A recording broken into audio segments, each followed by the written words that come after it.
like butter now. All right, guys. So this session is sponsored by Tala. You guys can check them out at talaarts.org. They are, let me read it so I get it right. Texas accountants and lawyers for arts, and they believe in all creatives, regardless of income or background, deserve access to the business knowledge and advice necessary to grow a career in the arts. So that's what pretty much what we're going to be learning about today. And we're going to shout out to Drew from Creative El Paso. Make some noise for Drew. Star City Studio, everybody involved, all of the crew. And of course, EPIMF for putting this together. All right, let's bring Drew on down here. Thank you, Felicia. I'm Drew Mayer Oaks. I'm the Film and Creative Industries Commissioner for the city of El Paso. And when EPIMF and Eric invited us to partner on this workshop with Zoro, I jumped at it because I tormented my mother throughout sixth grade playing my premier snare drum. And in anticipation of jumping into seventh grade and becoming a drummer in band, and they made me play trombone. So anyway, I have a little bit of experience way back when, but I loved hearing him warm up. Welcome and thanks for coming. Tala is an organization that I've known of for many, many years. They're based in Austin, but they function statewide. So really, they are an amazing resource for free services for artists and filmmakers, musicians, anybody that is in the arts that needs help with accounting and or legal needs. So I encourage you to look them up and check it out. I don't want to take up any more time. And Eric, do you want to say a few words before we get going and introduce our star? Mr. Eric Bozeman. Good morning, guys. How's everybody doing? All right? Right on. I'm really honored and excited to get to do this today. One, because Zoro, he's a beast. He's a monster drummer. And but one of the things that he's over the top at is he's a marketing genius. He's absolutely done some things that I've never seen any drummer be able to pull off. So, if you know anything about him, he was in Lenny Kravitz's band for quite a while and played with Frankie Valli and Four Seasons and was playing with New Edition and Bobby Brown. But in all of those situations, he was the drummer, not the front man, not the guy who everybody sees and is getting posters of typically. Unless you're a drummer, most of the time, if you ask who the drummer is in a band, most people have no idea. It's like, who's the drummer? I don't know. Who cares? And as a drummer, I take a little bit of offense at that, but it's all good. But Z has always had this ability to create a space for himself, to put himself into a position where you're almost like, oh, Bobby Brown? Oh, is he the singer that, is he the guy who sings with Zoro? Is that who Bobby Brown is? To be able... Zoro, the only drummer that we know of that was like on the cover of Muscle and Fitness. He's the only drummer and non-black guy to be the centerfold of Black Teen magazine. And when you see him come stand up on this stage, you will see that's a brilliant marketing cat. That dude is no joke because he doesn't even remotely look black. And yet, he made a space for himself. He was able to get in there. And, if you know much about EPIMF, you know that it's the El Paso International Music Foundation. And our heart and our desire is to see our music community and the surrounding area really be elevated and to understand that as gifted as you may be, if you don't understand the business side of things, if you don't understand these other elements, you have kind of put a bit of a ceiling on where you're able to go and what you're able to accomplish. And so how many of you, just for my sake, how many of you have been to some of our workshops before? Oh, nice, a good number. And we have some folks who are here for the very first time. So welcome. And I don't know if you've been to the studio before, but Star City is, we're a recording space, we're a live venue, we've got an art gallery. And before the day is out, if you've never been here, never taken a tour, never checked out the space, then please come and ask one of the guys that have the badges on them, and they're happy to show you around. And then I got to give a huge shout out to Tala, because they have really invested in seeing artists grow and artists be taken care of in the business side of things. And on the 23rd, in a couple more weeks, we will be doing another workshop here, and we're bringing in some attorneys that will be coming and doing workshops with the MLC and with licensing and publishing. They'll also be looking at producer and artist contracts. And so that's where it all happens, is at that stage of the game.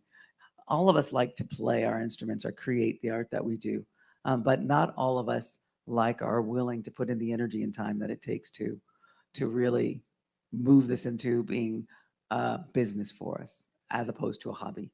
And I don't know personally another person on the planet who I think is more equipped and more skilled in and has just walked it out. I mean, dude, I found out about the Black Teen Centerfold today, and I'm like, I never made it in a Black Teen magazine. And so that's what I'm saying. That's what I'm saying. And so I wanted him to come and share a little bit of his story, also share some of the principles that have kind of worked for him throughout his life. Because beyond just understanding, okay, well, I need to do marketing, I've got to do branding, there's a mind shift that has to happen for most musicians. There's a mind shift that has to happen for most of us. That has to go, this is valuable and it's important and it's worth putting energy and time into. And so that's one of the elements I asked Z to come up with. And as a marketing genius and guru that he is, you already saw he's got his merch table out there. He's got his books. He's got his sticks, the works. And he's got a new book out, and I'm just going to promo it a little bit. And he's got a little bit of a trailer that we'll play here in a second. But this is his life story. This is a memoir that's kind of breaking it down for you. And I'm excited. I'm excited to get to check it out, and excited for you guys to get to check it out. So as the afternoon ends, you're invited, encouraged to go and grab a book, grab some sticks. I was telling my team, get some sticks and stop stealing them from me. I'm tired of not being able to find my own drumsticks. So buy some sticks. And now I would like to bring my really, really good friend up here to come and share. And as he's coming, we are going to play the trailer that's connected to this book. All right? No. When I was 7 years old, my mother knelt down beside me, tied her orange silk scarf around my neck, and whispered, "One day, my precious son, you will do something phantasmical with your life." With those words, my fate was sealed. Now, 50 years later, it's time I share my story. A story about the power of a mother's words to transform a child's future. I would go from surviving the rough streets of Compton to living among the elite in Beverly Hills. From dodging eviction notices to traveling around the globe with the world's wealthiest people. Though I would go on to become a world-renowned drummer, my story is really not about drumming. It's about dreaming and overcoming insurmountable obstacles to make those dreams come true. It's a love story between a mother and a son, an immigrant woman who came from Mexico to the United States to make a better life for her children, a single mother who raised 7 children alone in pursuit of the American dream. It's a story about a family's unbreakable bond and their struggle to survive fatherlessness, economic hardship, and racism. It's a story about a quirky, hilarious, and tenacious kid who refuses to give up on his dream. Part sinner, part saint, but all heart in his epic quest for significance.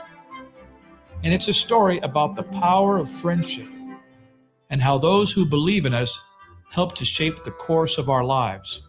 Now more than ever, we need stories of hope and triumph. Stories that bring out the best in humanity and remind us what matters most. Universal stories of love, perseverance, and the power of dreaming big. A story that kneels down beside you and whispers in your ear, one day, brave soul, you will do something phantasmical with your life.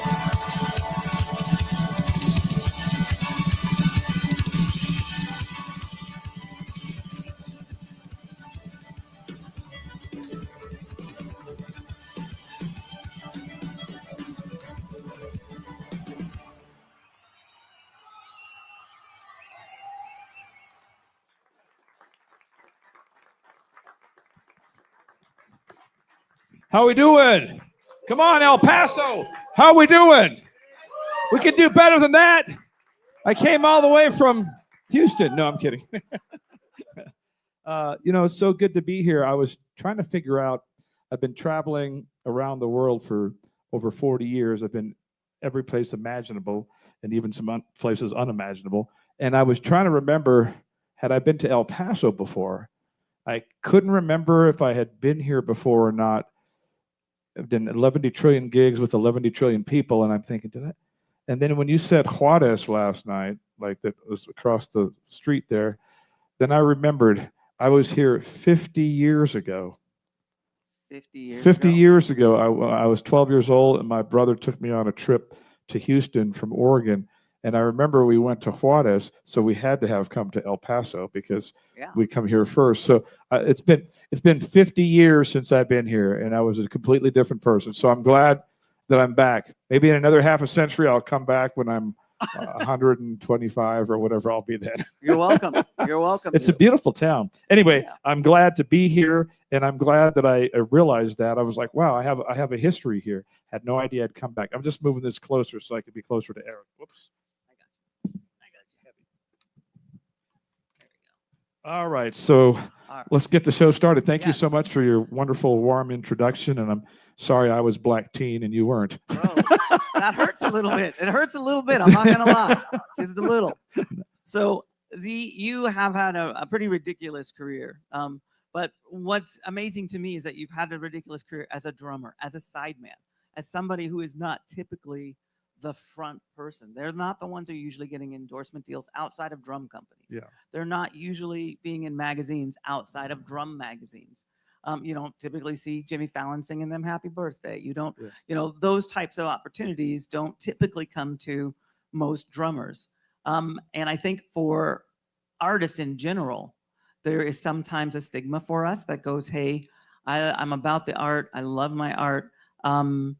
And I don't want to be boastful. I don't want to be braggadocious. I don't want to tell everybody about everything that I do.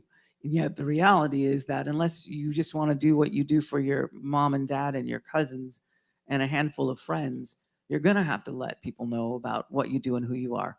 And I thought it would be cool to maybe to start at sort of the origin of Zoro. It's like, how did Zoro become a thing? And for you as a marketing tool, how did that happen? Because I'm pretty confident your mother did not name you Zoro. You are correct.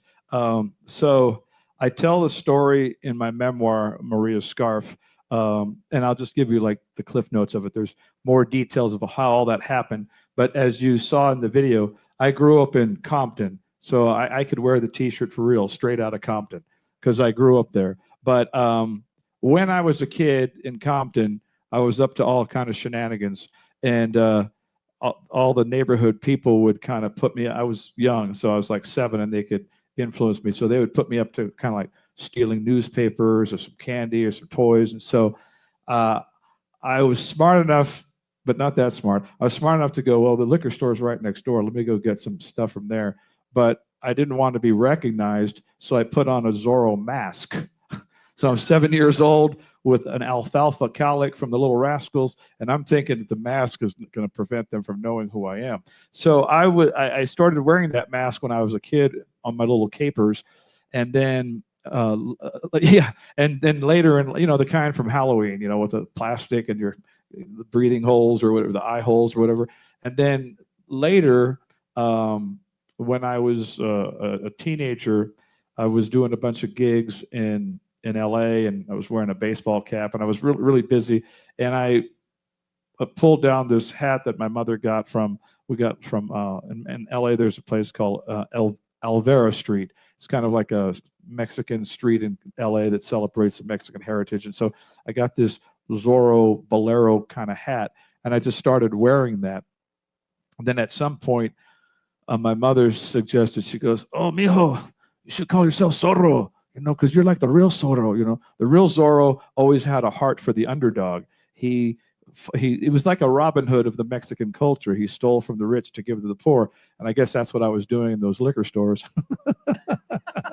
Because all my friends were poor, and according to us, all the people who owned the stores were rich. So anyway, it kind of evolved naturally, and I also felt connected to my Mexican heritage with it. But it started off as a nickname. When I got the gig with the New Edition, they just started calling me Zorro without even knowing my real name, because I wore the hat all the time and I had kind of the look, and they were like, yo, Zorro, we want you to do this. And so what had happened was, once I got the gig and I started doing all these big stadium gigs with them, they would introduce the band, and they would say, on keyboards, John, and on the guitar, Lewis, and then this next guy, we call him Zorro. And they would say it with an A, Zorro. So afterwards, I realized that all the people on the back of the tour buses and all the fans, they would scream and call my name. They remembered me, but they didn't remember the other guys' names. And they were all introduced equally. And I was like, I like that. That's working. And I just stuck with it. Nice. But it was my mother's idea. Wow, see, I didn't even know that part. Yeah, well, there's a whole bunch in the book that you're going to discover, and it's a beautiful story. So I'm thinking that this first bit, I'll kind of get out of your way a little bit and let you kind of share some of your principles and major principles of marketing. Yeah. And then we'll do a little more question and answer. And then towards the end, we'll also take questions from you guys. Okay. So we'll go right into it. So marketing is many things and many aspects to it. It's not just branding, and anybody could come up with a shtick or a gimmick or that kind of a thing, and that isn't very long lasting. So I want to put that right at the top, that it's more, there's more to marketing than meets the eye. When people ask me, what is kind of where the desire to get all that press came from, all the different media. Like I was telling Eric, I've been in every kind of magazine imaginable, from Christian magazines to teen magazines to drummer magazines to muscle and fitness, and everything. But when I got the gig with the New Edition, I was so excited. They were like the Jackson 5 of the 80s. And all I really wanted was to be able to see myself in one of the pictures in the magazines, like in the background. You know how you'll see a picture of somebody in concert, and then you could see the drummer, he's like in the corner. But I wanted something that I could show my mother, look, I'm in the magazine. And every time I'd go to the newsstand, I wouldn't be in the picture. It's like, it just cuts me off to where you can't see me. And I'm like, damn it. Like another shot. You can see the guitar player, you can see the keyboard player, but you can see my symbol. And I was like, I just want a picture to show my mother I'm in the magazine. And that's kind of where the desire came from. And so I literally just started calling up the teen magazines and just saying, hey, I'm the drummer with New Edition, and I'd love to do an interview with you to tell you about what it's like to tour with them. And because they were the hottest thing in the 80s, right? And I queried a lot of different magazines, and then one magazine decided they wanted to do the story on me. And so I still have the magazine. I got every magazine I've been in. They'll fill up this room. But and the magazine said, it was a black teen magazine called Fresh Magazine. And the title of the piece was New Edition's Drummer Zoro Tells All.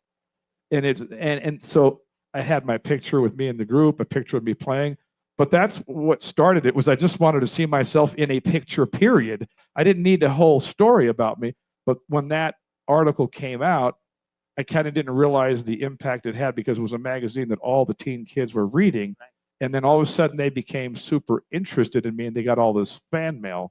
And then that started a whole, let's do another thing on this guy, and let's do stories from the road or whatever. But it really started innocently, in the sense that I just wanted to be in a picture where somebody could see, my mother could see that I was in there. Well, she knew I had the gig, but I wanted like something physical, right? Right. So that's kind of what started that media campaign. So I want to jump on that and bring out a point in there that a lot of us struggle with sometimes as musicians and artists is, I don't know that I want to reach out to people. I don't know that I want to tell them about what I do, but that's connected to a core value. A core thing is what you do and what you're about. Is it valuable? Is it important? Like it was important to Z that his mom see what he was doing, because he believed what he was doing was something great, was something that would make her proud, was Yeah. something that had some value to it. And I think that we have to start at a place for ourselves, recognizing the art that we do, what we create, what we are about. That's valuable, that's important, and people should see it. People would want to see that. And I know for myself, that's always been a struggle of like, well, I don't know if I'm going to reach out. It's like, what do they even want to hear what I have to say? Or would they care that I do this? And then that question has to come back to, do you think it's important? And then if you do, are you willing to step out and do something? Like, I don't know. Yes, I do know. Stop lying, Eric. I do know. I would not have reached out to the magazine. I would not have called. I would not have, even if I wanted it, even if I wanted that, I wouldn't have done it. It comes down to a self-belief. I've liked fashion since I was a kid, and I have an extremely huge wardrobe that goes from like the 1940s to the 80s, and it's a vast wardrobe that I've collected. And one day I'll look like Frank Sinatra. The next day it's like Superfly, Soul 70s. Like I love clothes, I love fashion, and sometimes I'll meet people or friends and they'll go, "Oh man, like that's so cool what you're wearing. I could never do that. I could never pull that off." And I always tell them, you can pull off anything that you believe. You have to believe that you're supposed to be wearing this or doing this. If you put out the vibe or the spirit that you're doubtful, then it's not authentic. It looks like you're trying to do that. But that self-belief, if you read my memoir, you'll really understand about marketing from a psychological, economic background that I had. All of what I end up doing in marketing makes sense when you understand the story. It comes out of desperation. But the other thing is, if you think of yourself as a product, and I've always thought of myself as a product, the product is the service that you're providing. If you're a musician, it's a service you're providing. If it's a song you wrote, this is a product. We're all creating products. The product is either you or something you've created that you're selling. And if you look out in the rest of the business world, is Crest toothpaste embarrassed about advertising? You think those guys get together in board meetings going, "Do you think we should let people know about our toothpaste? I don't know, that'd be kind of weird." Like, or Ford Motor Company, or the Sydney Sweeney ads, the American Eagle thing. "Well, you think we should let people know that we have jeans?" Or that'd be kind of presumptuous of us, right? We've got all these stores. We don't want people to think we're selling something. I mean, nobody in the corporate world who sells anything that's successful is embarrassed about promoting their product. No one. And if they were, we're not buying their products because we don't know who the hell they are. So I've always baffled why musicians are so embarrassed about whatever their product is. I'm going to just give you a bunch of different things. So people often ask me, what is the best marketing advice that I have? Here is the best marketing advice you will ever get from anyone. That is to be the best in the world at what you do.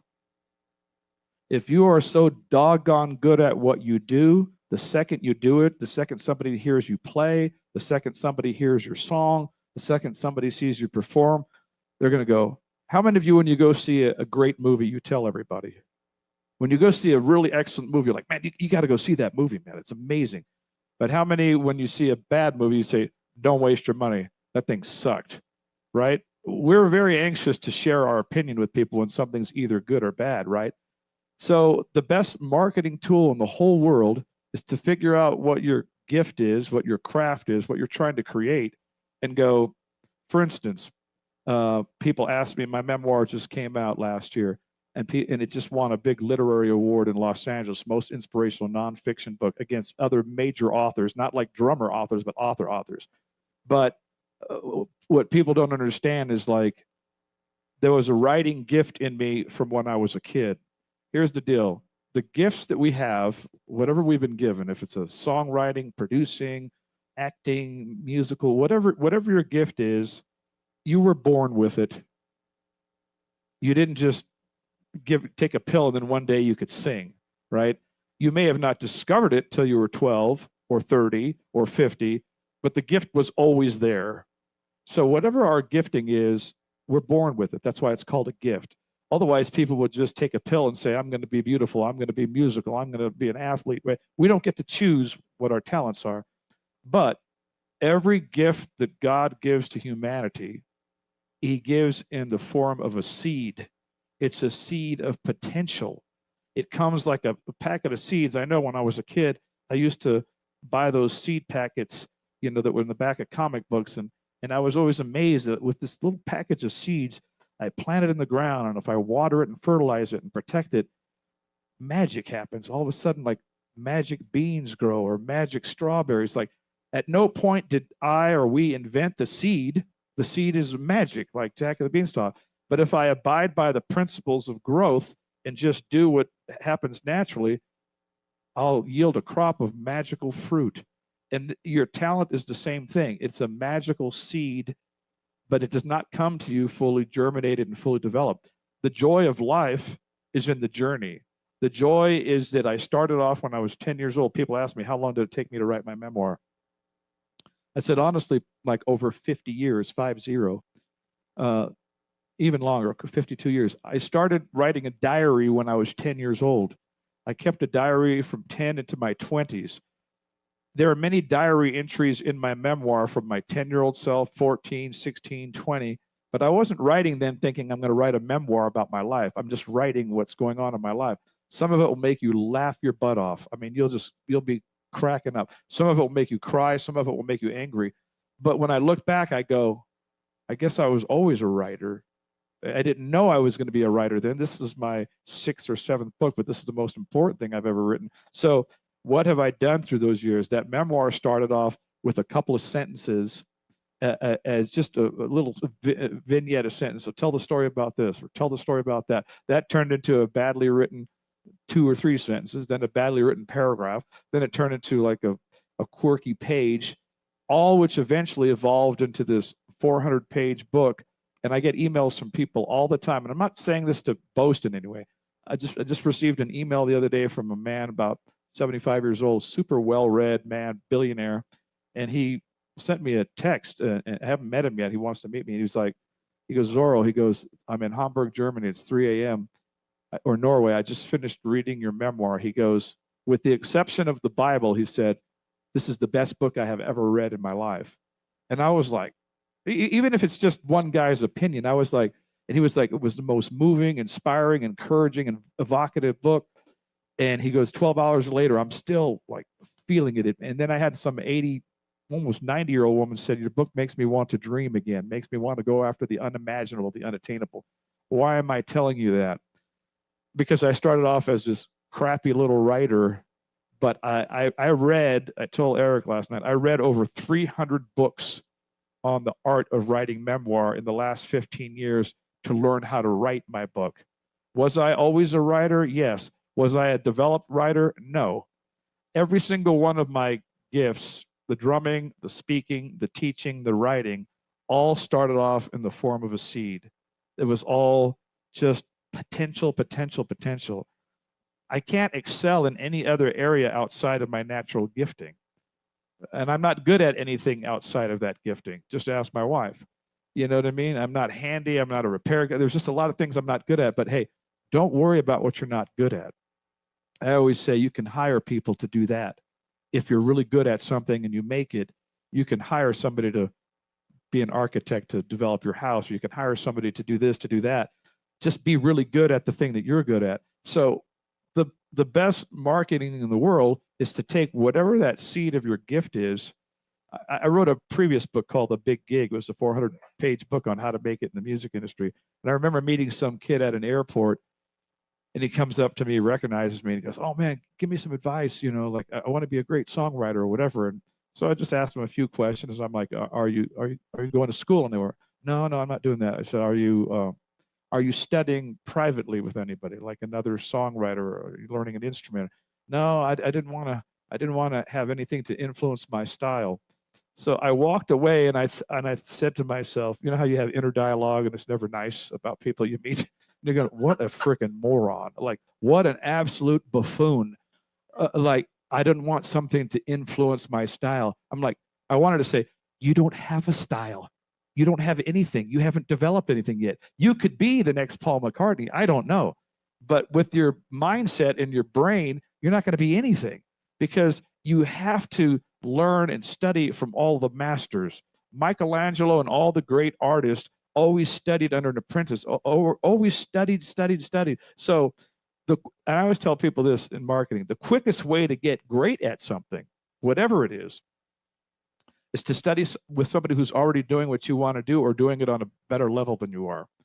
Private lessons, private instruction, workshops like this, classes like this foundation support stuff like this, like you're really lucky. I was thinking about that back there. I'm like, all these people are coming to like this amazing free workshop, and they don't realize that other people like Drew and Eric have raised funds and money for you guys to just sit here and soak it up for free. When I was a kid, there wasn't any of this stuff. There were no drum clinics. I couldn't go to a store and see somebody play. Like you live in a world with all the potential to grow and develop that skill, but then the people are lazy and apathetic and never do anything with it.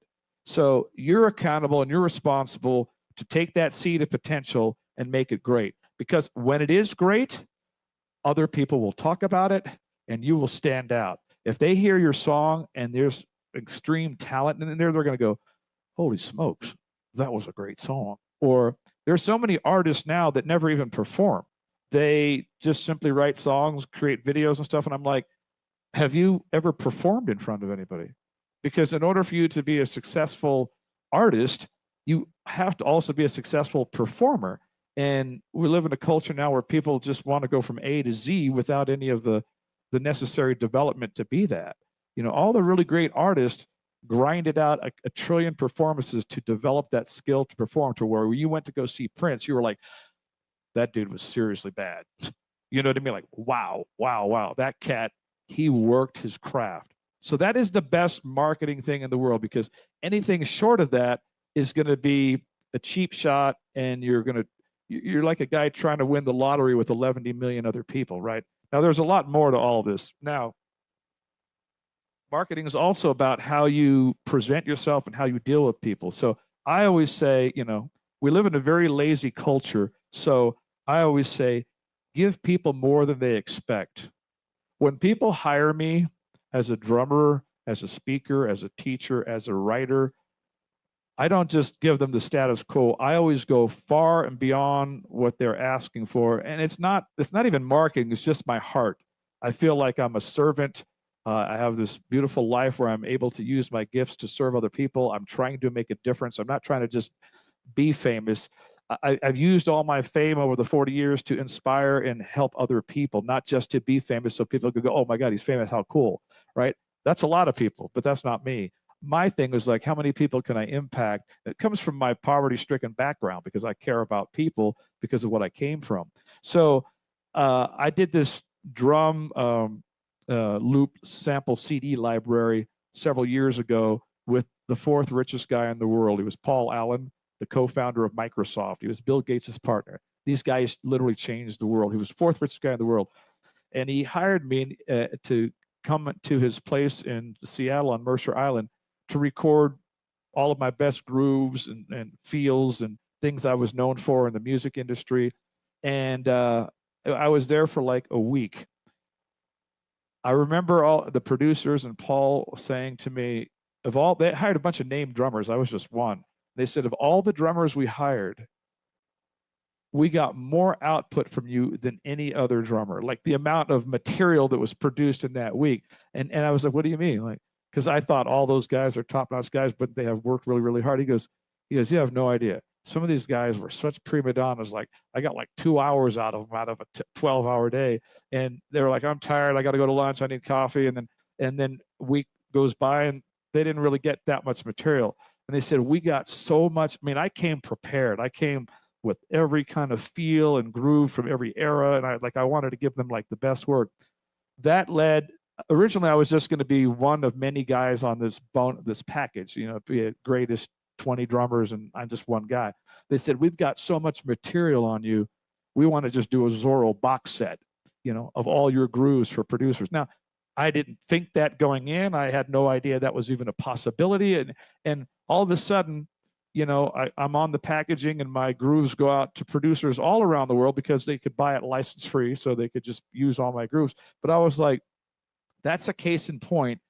And I've done that everywhere. I've done that with TV interviews, media interviews, drum clinics, whatever I'm doing, I always give 1,000%.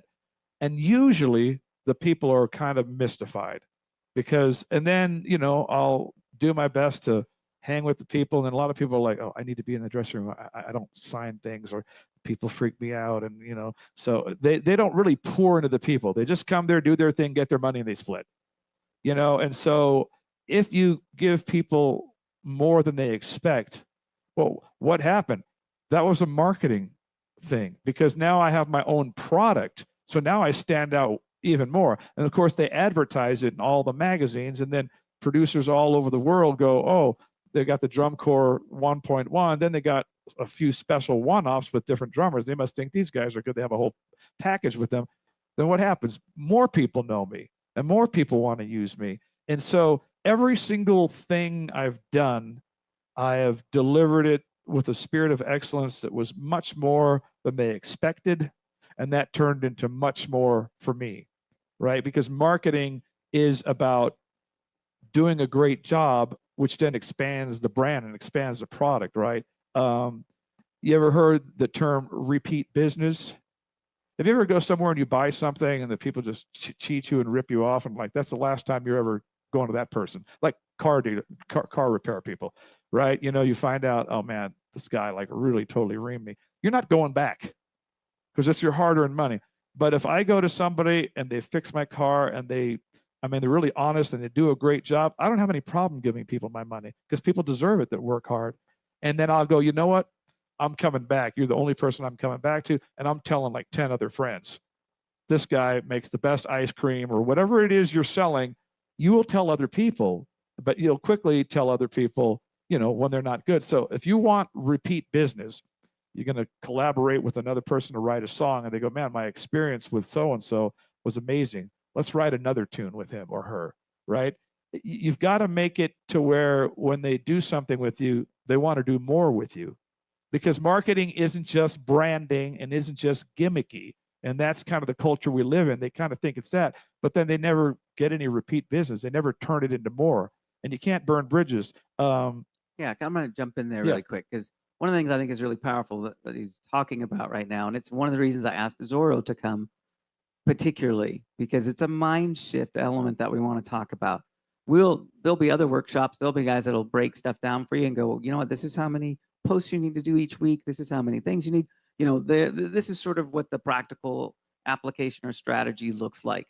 But the reality is that until you get your head there, till your heart is in this right place, I guarantee you can start doing that, and you will never follow through. You will never follow through because you don't really believe it in here.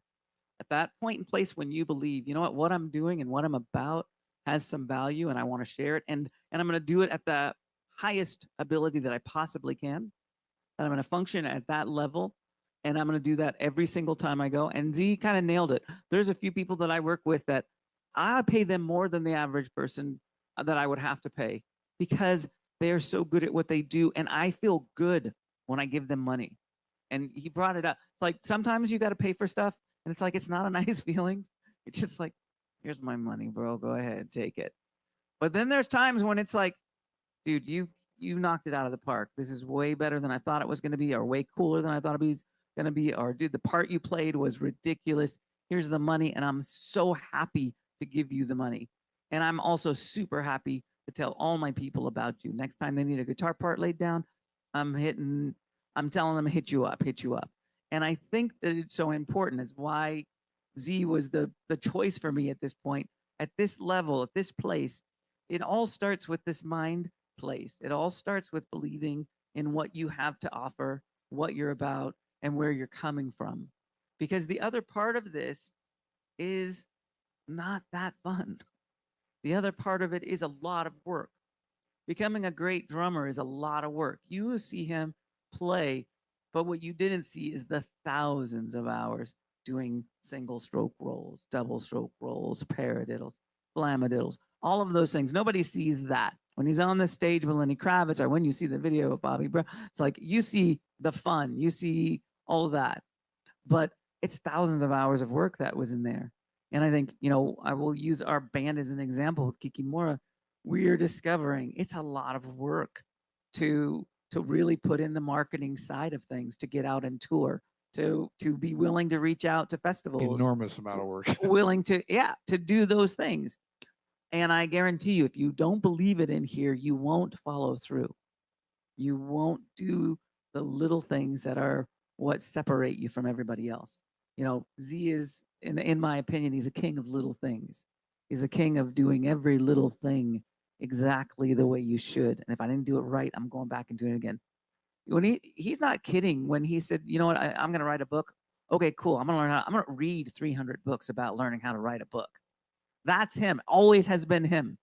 When he'd get into something, it's like, oh, he's gone. He's gone. He's gone down that world. He's going all in. But the bottom line is that's really what it takes. Because what you want to do, the career you would like to have, there's millions of people that would like to do that too. There are millions of people that are putting out music every single day. And so what will separate you? And I'm appreciating what you're saying. And that whole element of just going above and beyond as an artist, put that work into that, sorry. Well, and this brings up a couple things. And this is what I've learned in 45 years of pursuing these things. You got to learn the public, the people, the culture.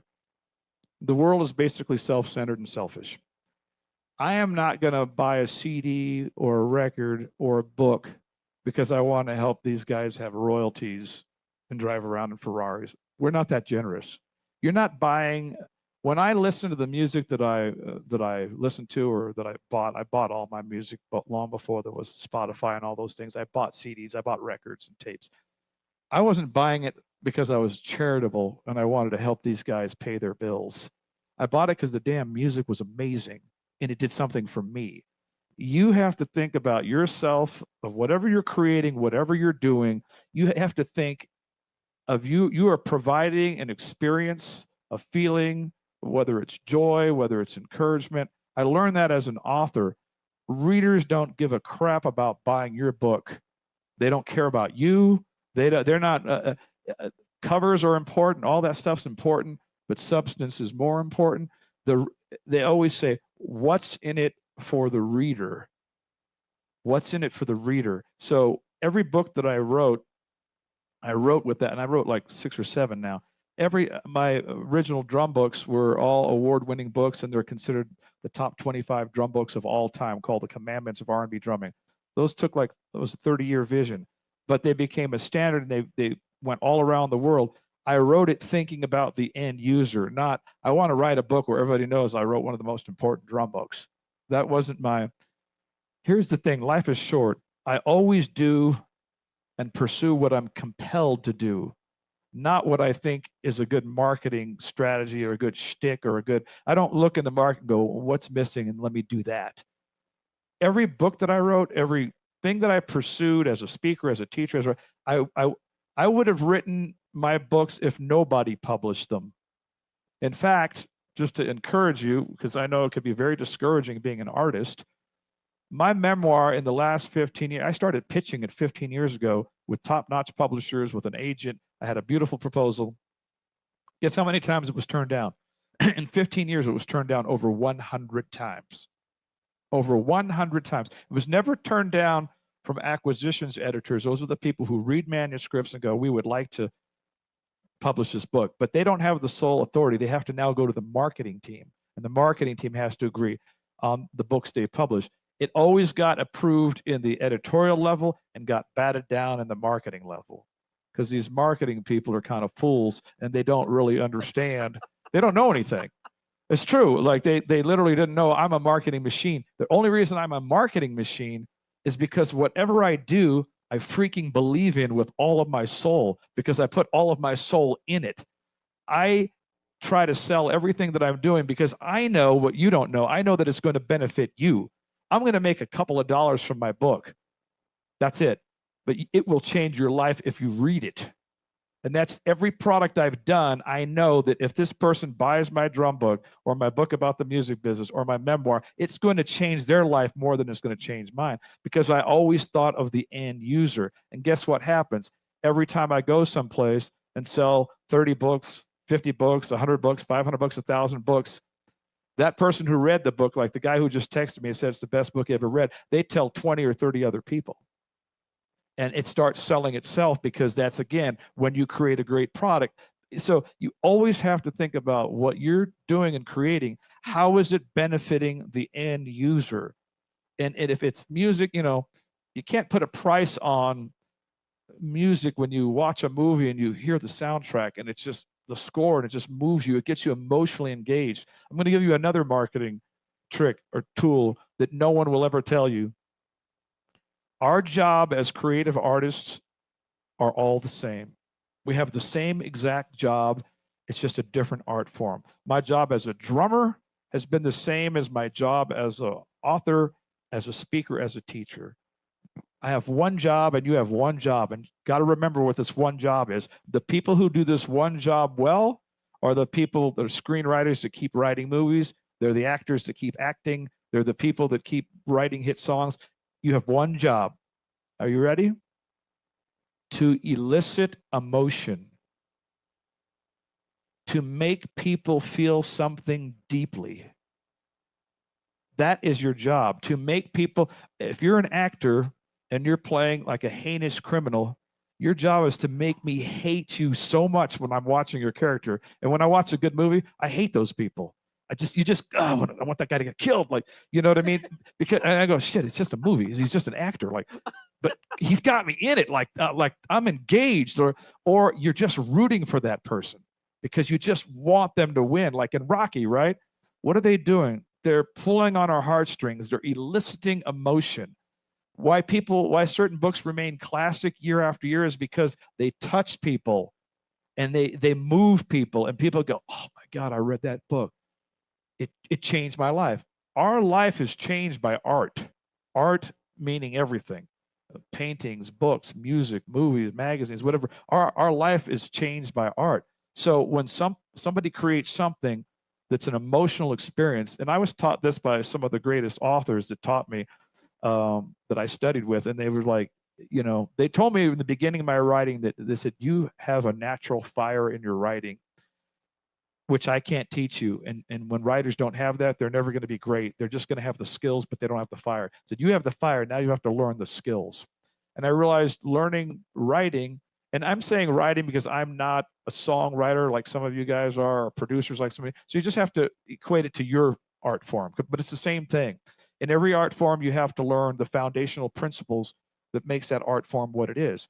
As a drummer, I had to learn a million patterns and rudiments and rhythms. And when you're young, when I went to Berklee College of Music in Boston, I was telling Eric this last night, you're anxious to show everybody everything you know.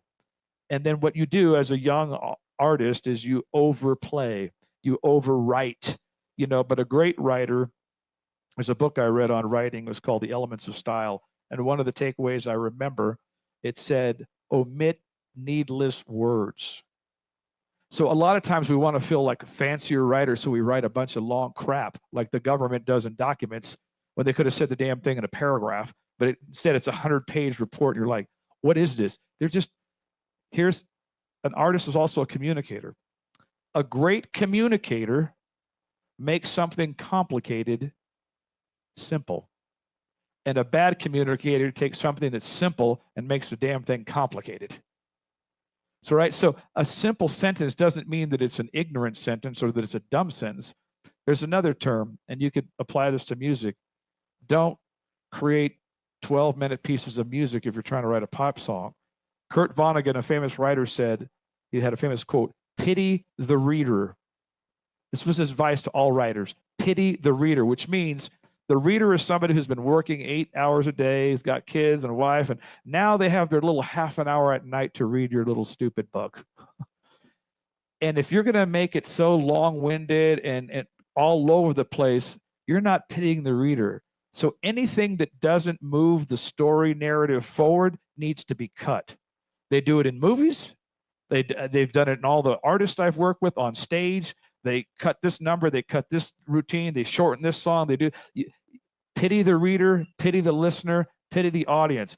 The quickest way to tell a story it isn't to be long-winded. When I was at the end stage of my book, I went through a complete word search through the whole book and thought, and look, how many times did I use the word dream? Okay, 40. How many sentences could live without the word dream and still work? Oh, 20 of them could live without it. How many, if I took it away, it wouldn't make sense? 20. All right, I got rid of 20 overuses of that word. And then how many times have I used this adjective? Where could I use a different one that's fresher? All this to give the reader an experience which they don't even know is happening. It's just pleasure when they read it. It's like, have you watched a movie and you're going, oh my God, this scene needs to stop. It's just gone on and on. Get to the point. That happens in songwriting. That happens with a live performance. That happens in writing. So you've got to figure out how to make this thing powerful, succinct, and emotionally engaging. And that's going to come because you actually understand what art is about.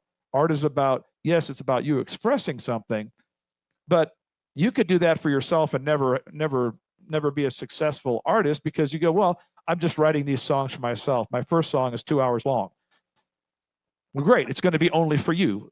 There's nothing wrong with that if you want to do that. But if you're trying to create some form of art that's compelling for other people, then you have to think about the end user, right? And you got to think about what can I do? Editing and editing and editing and editing, whatever you do is the key to refining it and making it great. And the movies that are edited so well that they just flow, like common people don't know art, but they know when they saw a good movie or not.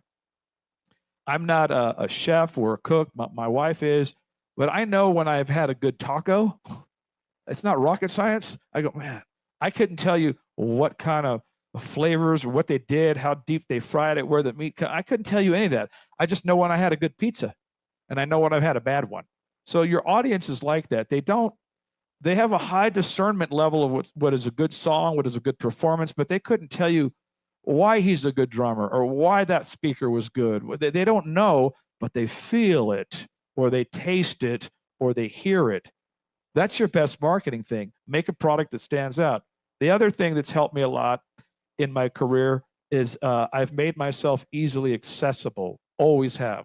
I have the same damn phone number for probably 45 years. My mobile number has not changed.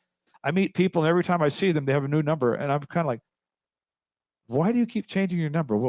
Because it's taken me my whole life to meet and connect with all these people. And so if they're going to think of me to hire me to play, to record, to speak, to teach, I don't want to make it hard for them to find me because there's a bunch of other people they'll call instead.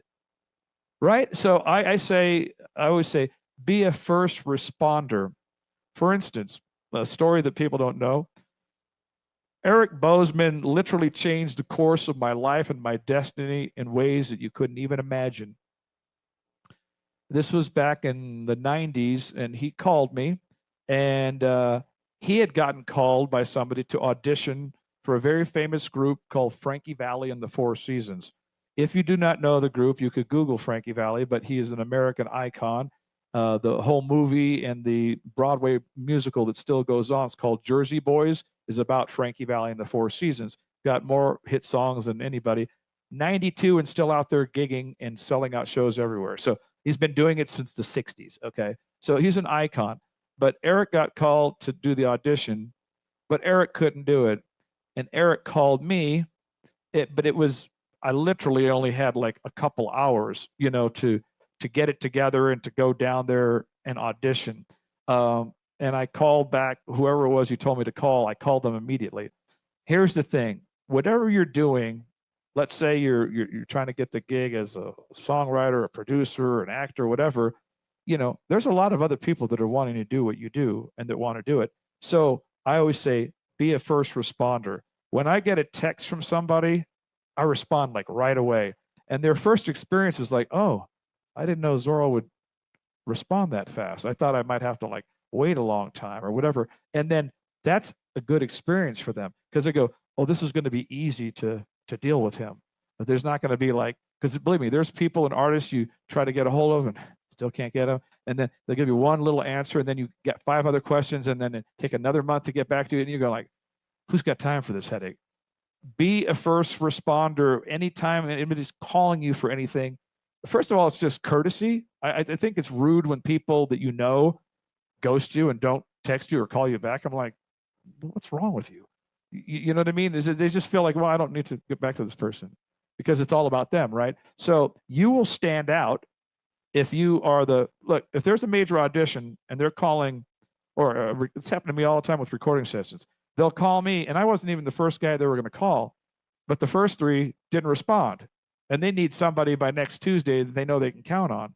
I got it because I answered the phone. I always answer my phone unless I'm busy doing something.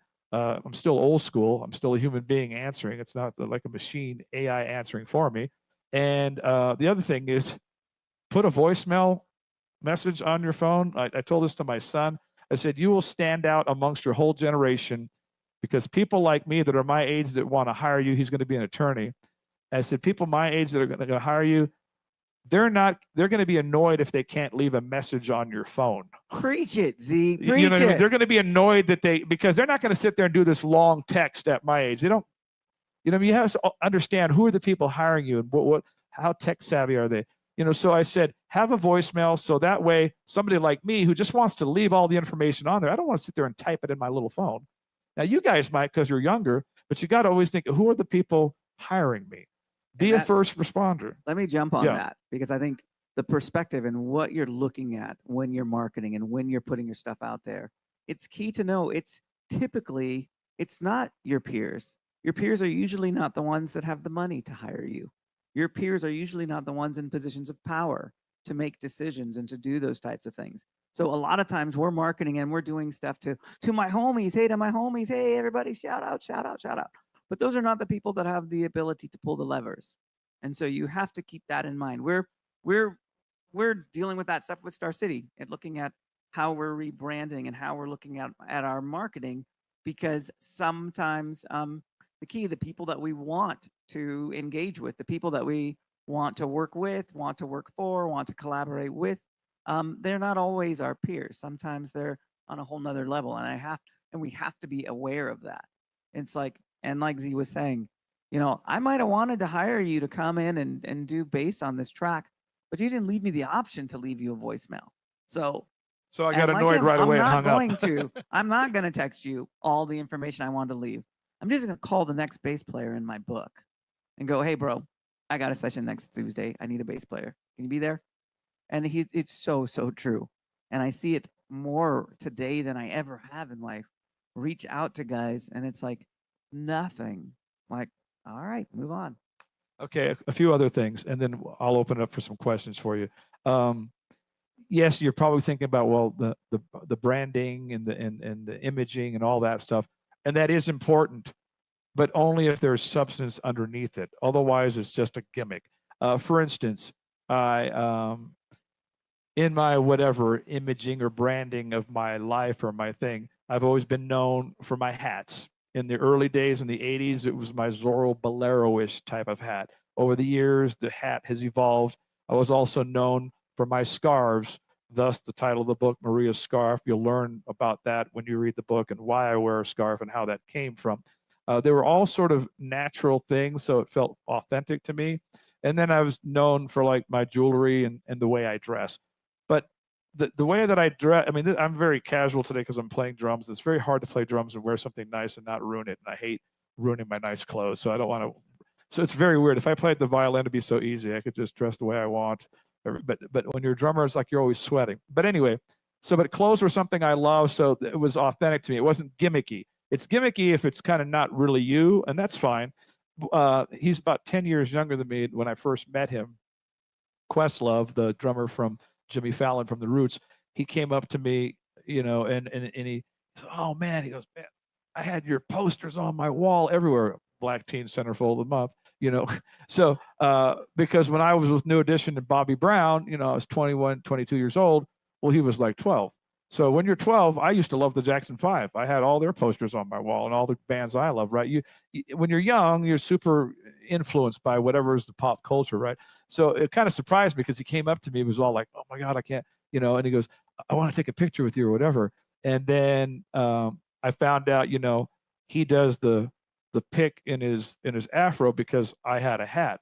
John Blackwell, who was the drummer from Prince, said in his Modern Drummer interview, I wear the hat because Z wears a hat. He was my hero. So I have heroes. They have heroes. So we're all influenced. So Questlove's got and you kind of don't forget it, right? Now that wouldn't mean diddly squat if he wasn't a super badass drummer. But because he's a great drummer and a great businessman and a great musician and a great producer and a sampler and he's genius at what he does, that's just the icing on the cake that has him stand out. They're not calling him to do the music, which they did a couple of years ago at the Oscars, to DJ the music because he's got a pick in his hair. They're calling him because they know he's going to do a great job at the DJing thing, and that's just something that you kind of remember.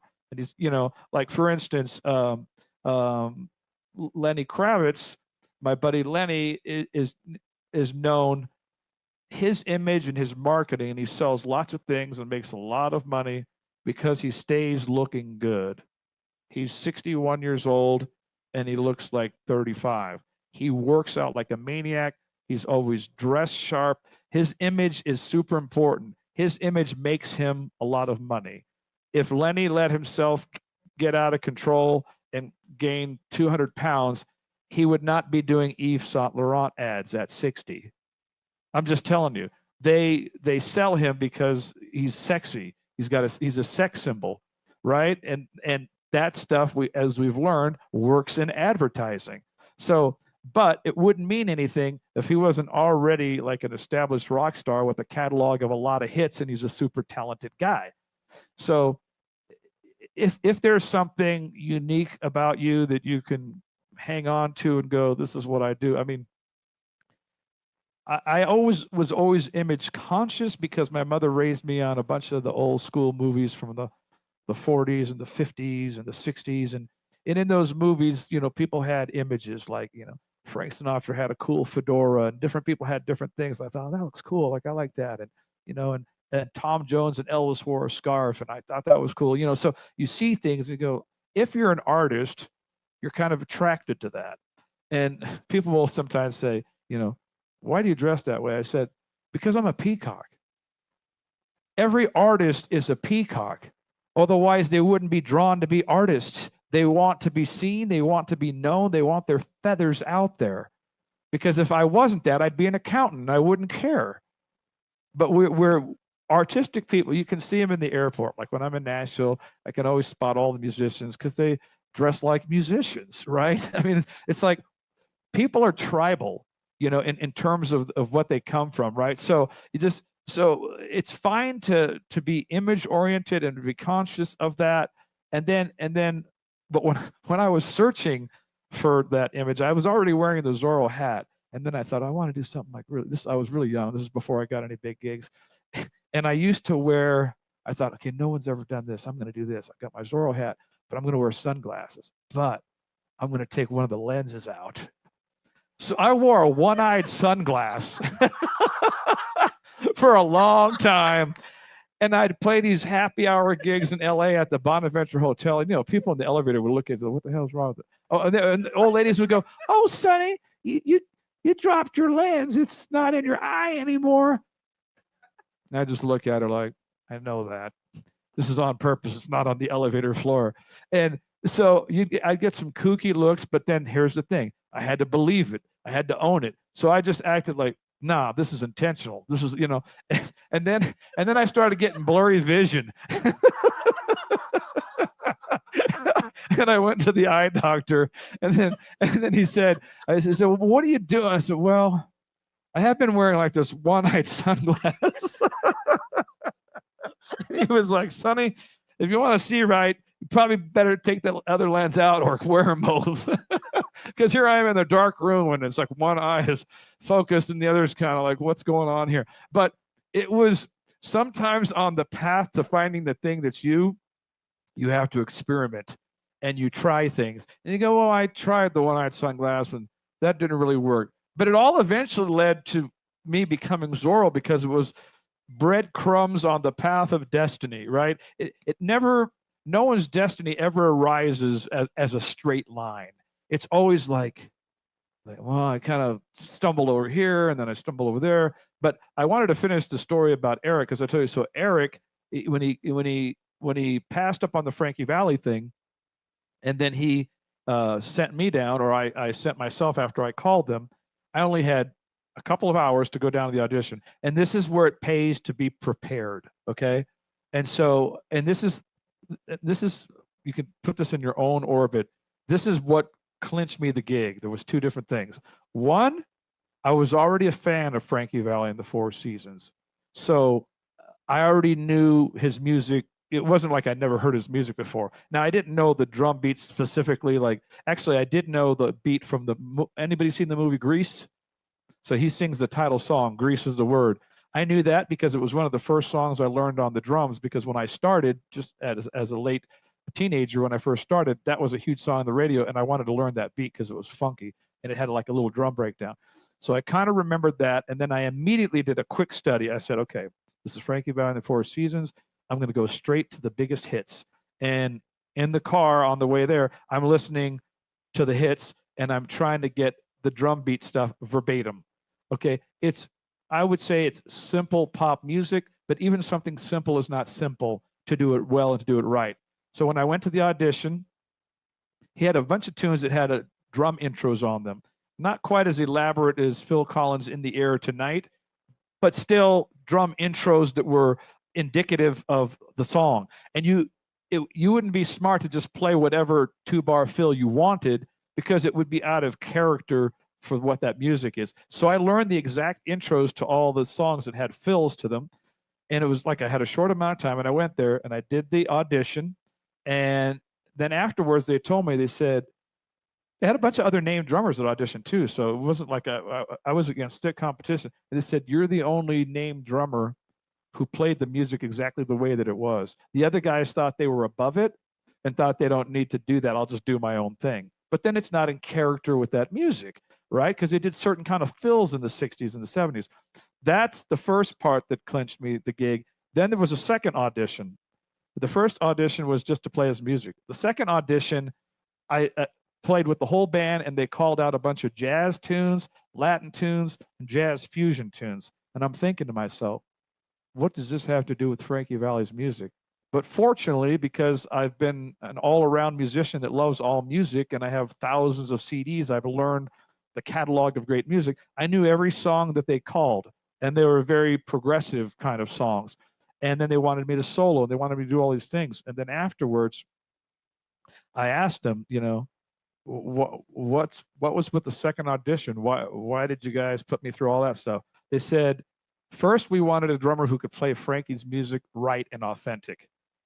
But secondly, then we wanted a guy who could play all this other music, because we've been on this gig for 30 years and we're bored. And so at sound check, we want a guy, because they're all jazz players. At sound check, we want a guy where we can play all of this music and have a blast. And I was like, that's the only time I've ever auditioned with anybody that had that vast of a musical thing that needed to be met. And so this is the case in point where some of your opportunities will open up for you in your life because you're prepared on and beyond what you needed to be, and you've done your homework, because you can't suddenly know all those songs the day you arrive. You have to have had them in you in order to play it. So the more you learn your craft, the more you prepare, the more you're ready for when that opportunity comes. Lastly, a couple of other things, and then I'll let people ask whatever they want. Marketing yourself is one thing. I've been really good at it, but in many cases, it's limited me because I am passionate about everything I do. I'm sincere about the things that I do. That I, if I meet a dean of a school and on a plane and tell them what I do, and I'll say, man, I'd love to come. I do a whole motivational lecture on how to make it in the music business. I do a drum clinic. I'll speak to all the art students.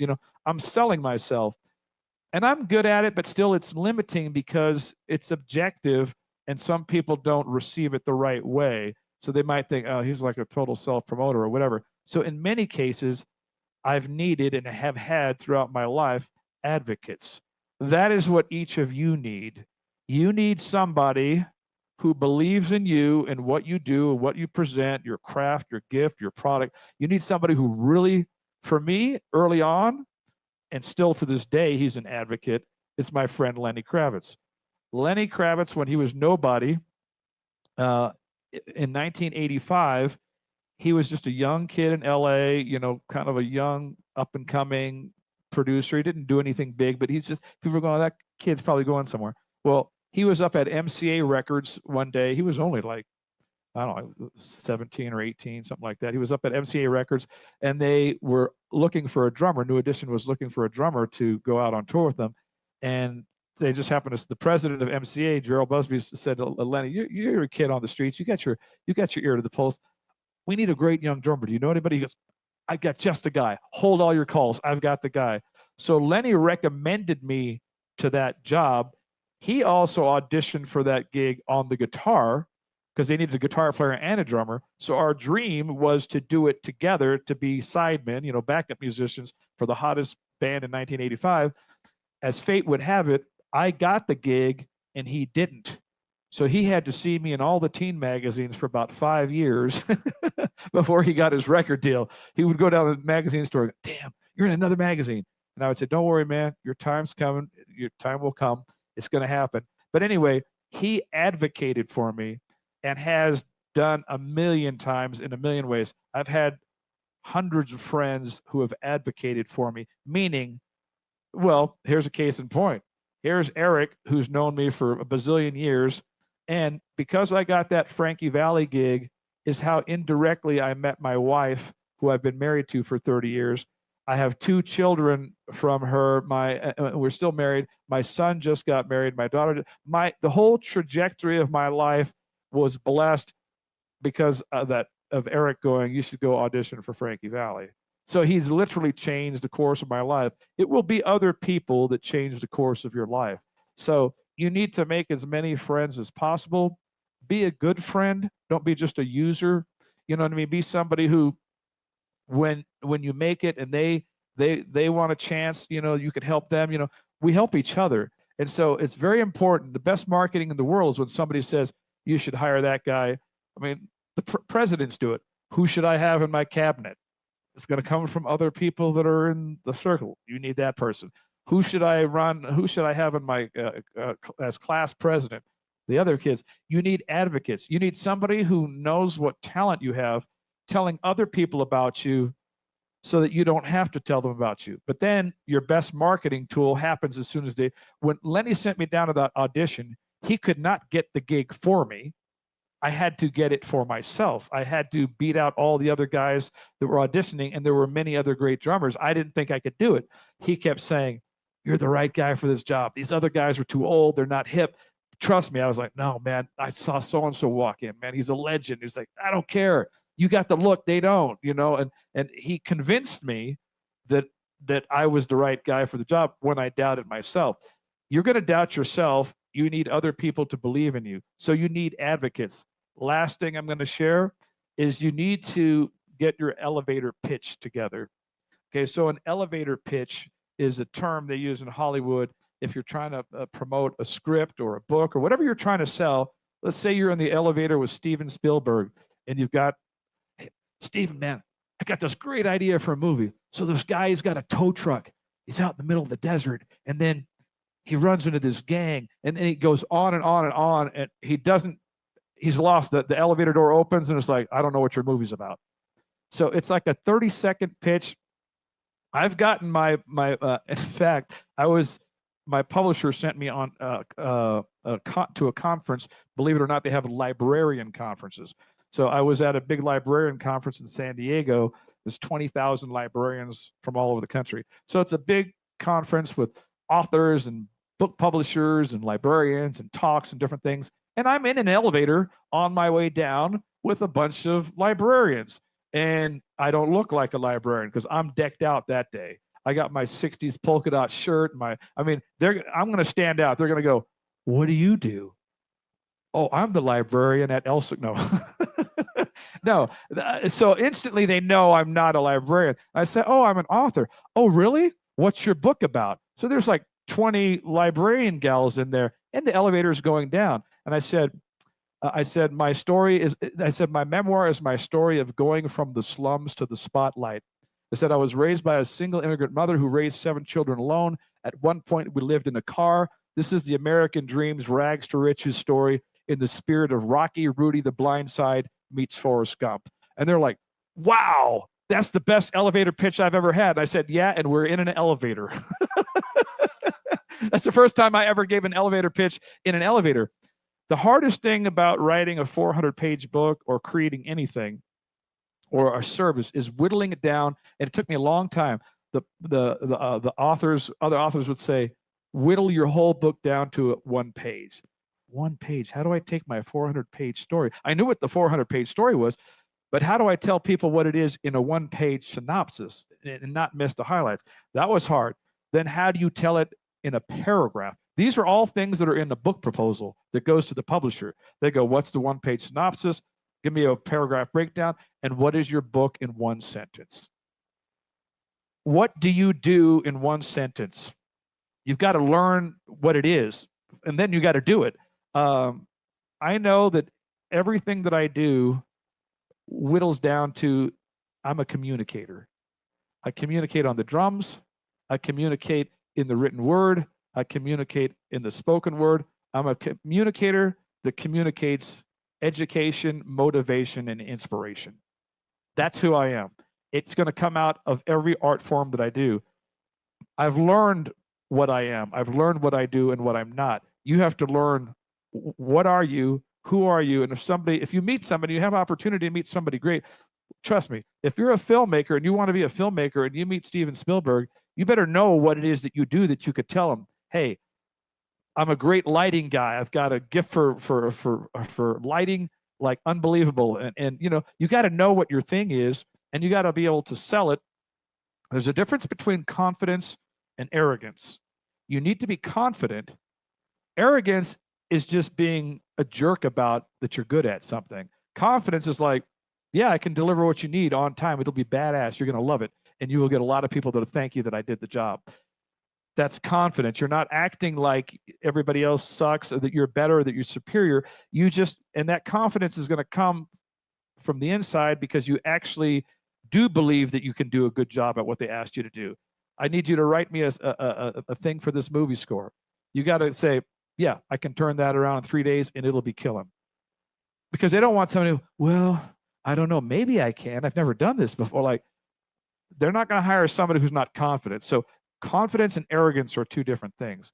Arrogance is just people that are just jerks about what they're good at and here's the thing, if you're great at something, you should be humble. And arrogant people annoy me because when I see somebody like Usain Bolt on TV, when he won the Olympics, I'm better than everybody. Like, it's just like, we get it.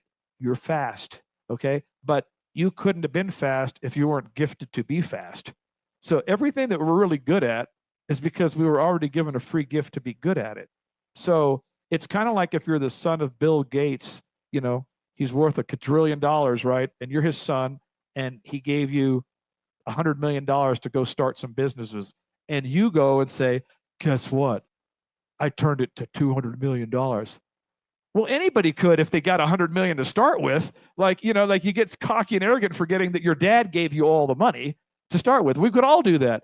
Remember, every gift you have is free. It was freely given to you. You were born with it. So your job is to turn it into more. Your job is to multiply it, but mostly to help other people and to bring other people some form of inspiration, joy, hope, encouragement. At the end of the day, we're all storytellers. And that's what I said. Our job is the same. We're storytellers. We are to elicit emotion. If you do that good, that is the best marketing in the world because people are going to go, God, I just read this book. And maybe that person themselves, the author, was not a really good marketer. But because the book was so good, The Catcher in the Rye, it exploded. You know what I mean? Because no one had read anything like that. And then when they read something that's amazing or hear some music that's amazing, they go, I'm always turning people on to music. You got to check out this song. You got to check out this group I heard. You got to check out the stuff from the 60s you don't know about. And here's the last thing I'll say. When something is great, a piece of art, music, whatever, when it is great for all time. It is not just great when it came out.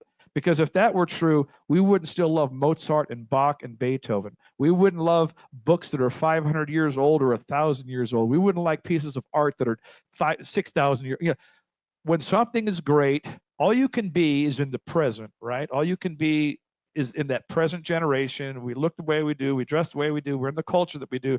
But if that art is outstanding and it is allowed to be heard by future subsequent generations, it will always move the next generation because they will go, listen to this music I heard, Mozart. When a kid hears Mozart, they're just like, you ever see a kid I see kids dance around to music they've never heard. They're 3 years old and they don't know who these people are, but they're moving and you see the joy. And I'm going, greatness transcends generations.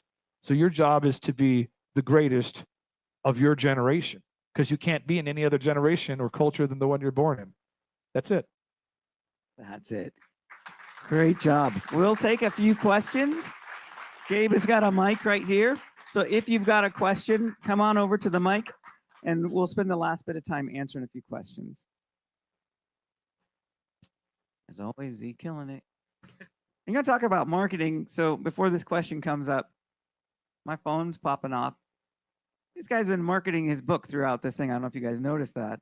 But somebody texted me. Because I believe in it. Exactly. Somebody texted me, hey, Eric, can I send you money for 2 books? They're watching it on the live stream. Oh, I forgot this is even streaming. Yeah. Oh, see, I didn't. Yeah. I totally And didn't know so, that. but because he's passionate about the book, it's woven into his conversation. It doesn't feel like he's selling. It's just, this is what I'm passionate about. This is what I'm doing. The authenticity of you has always been what has opened the doors. It's what attracted me to you in the beginning was like, dude, this dude is like, he's so real. He's great. He's a great player, but he can say things that at that time in my life, I would have felt too shy and too a false humility to say. But I'd watch you and I'd just go, that's not arrogant. That's not cocky. He just knows what he does. And I'm grateful that he's sharing it with me. Thank you, Eric. And so it's just cool. I saw that pop up. I was like, look Hey, at you. if your goal in life, there's only 2 ways to live your life. And I learned this very early on, only 2 ways. At a young age, I got to be around some of the most powerful, famous, rich, successful people in the world. And, you know, we all want to be that when we're young. But when I was around them, I realized that a lot of people were miserable and unhappy, but yet they had all the trappings of the world. They had all the success of the world. I go, why is that so? And I whittled it down to this. There's only 2 ways to live your life. You will either live a life of self, where everything is about you. And if you live from that framework, then you view the whole world as how could the whole world suck up to me and serve me and worship me? And that will lead to self-destruction. Or you see life as you live a life of self, or you live a life of service. If you live a life of service, then all those trappings you have, you see it as a vehicle to help and inspire and lift up other people. That's how I've always seen my life and my gifts. That's why I can promote my book, because I didn't write a book to just write a book. Most people would have never overcome 100 rejections. I wrote it because this was the biggest thing I could do to make a difference in the life of other people. So I've always lived my life from the point of I am a servant and I'm serving humanity with the free gifts that God gave me. There were free gifts. I didn't make myself these things. I developed what was already freely given to me. I took my little $100 in the bank account that I started off with entering the planet, and I turned it into $10,000. Because at the end of your life, this is just my own personal spiritual faith convictions. I believe that at the end of your life, God will ask each person, what did you do with what I gave you? In other words, not like, oh, well, I became a really famous drummer. I did all these wonderful, yeah, sit down. That was all free. Whose life got better because you lived? Who did you inspire? Who did you touch? Who did you change? And so that's the difference. And when you live from that authentic place, I have personally found amazing and incredible doors continue to open for me. Not because I'm better than all the other people, because I'm childlike in I've protected that childlike innocence if it's about other people and it's about dreaming and it's about encouraging and inspiring, but I never let the world get me jaded. And I never lost track that it's not about me, it's about me making a difference in my lifetime, which is where your joy comes from. When you're serving, you find joy. And when I met people who had all that, but they were serving, they were filled with joy. But I have never met a self-centered person that was happy, not one. So go ahead. Hi, awesome talk.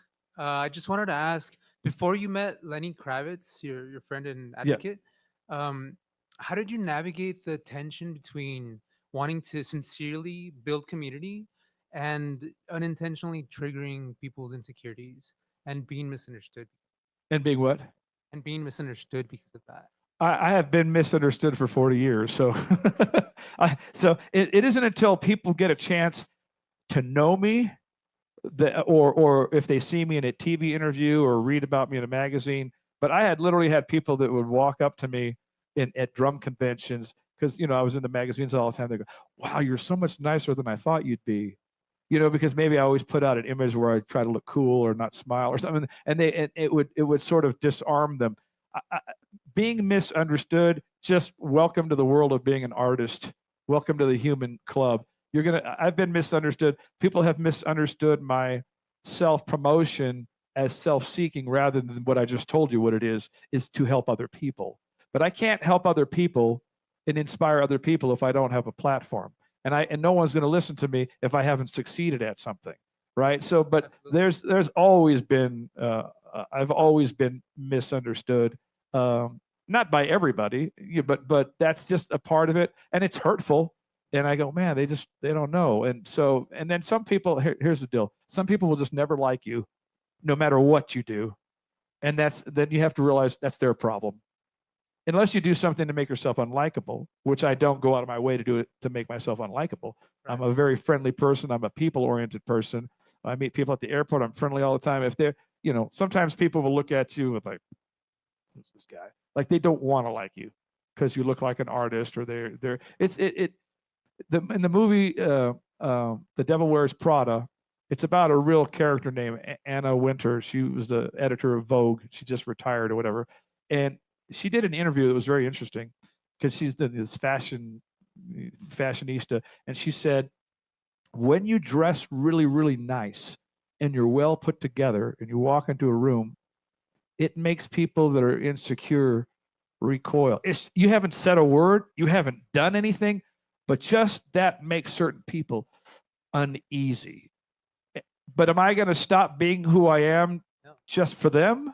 Right. And so I've dealt with a lot of that in my life, just being whatever, flamboyant, outlandish, walking in with a big presence. And then other people, they just want to squeeze you. They want to squash you.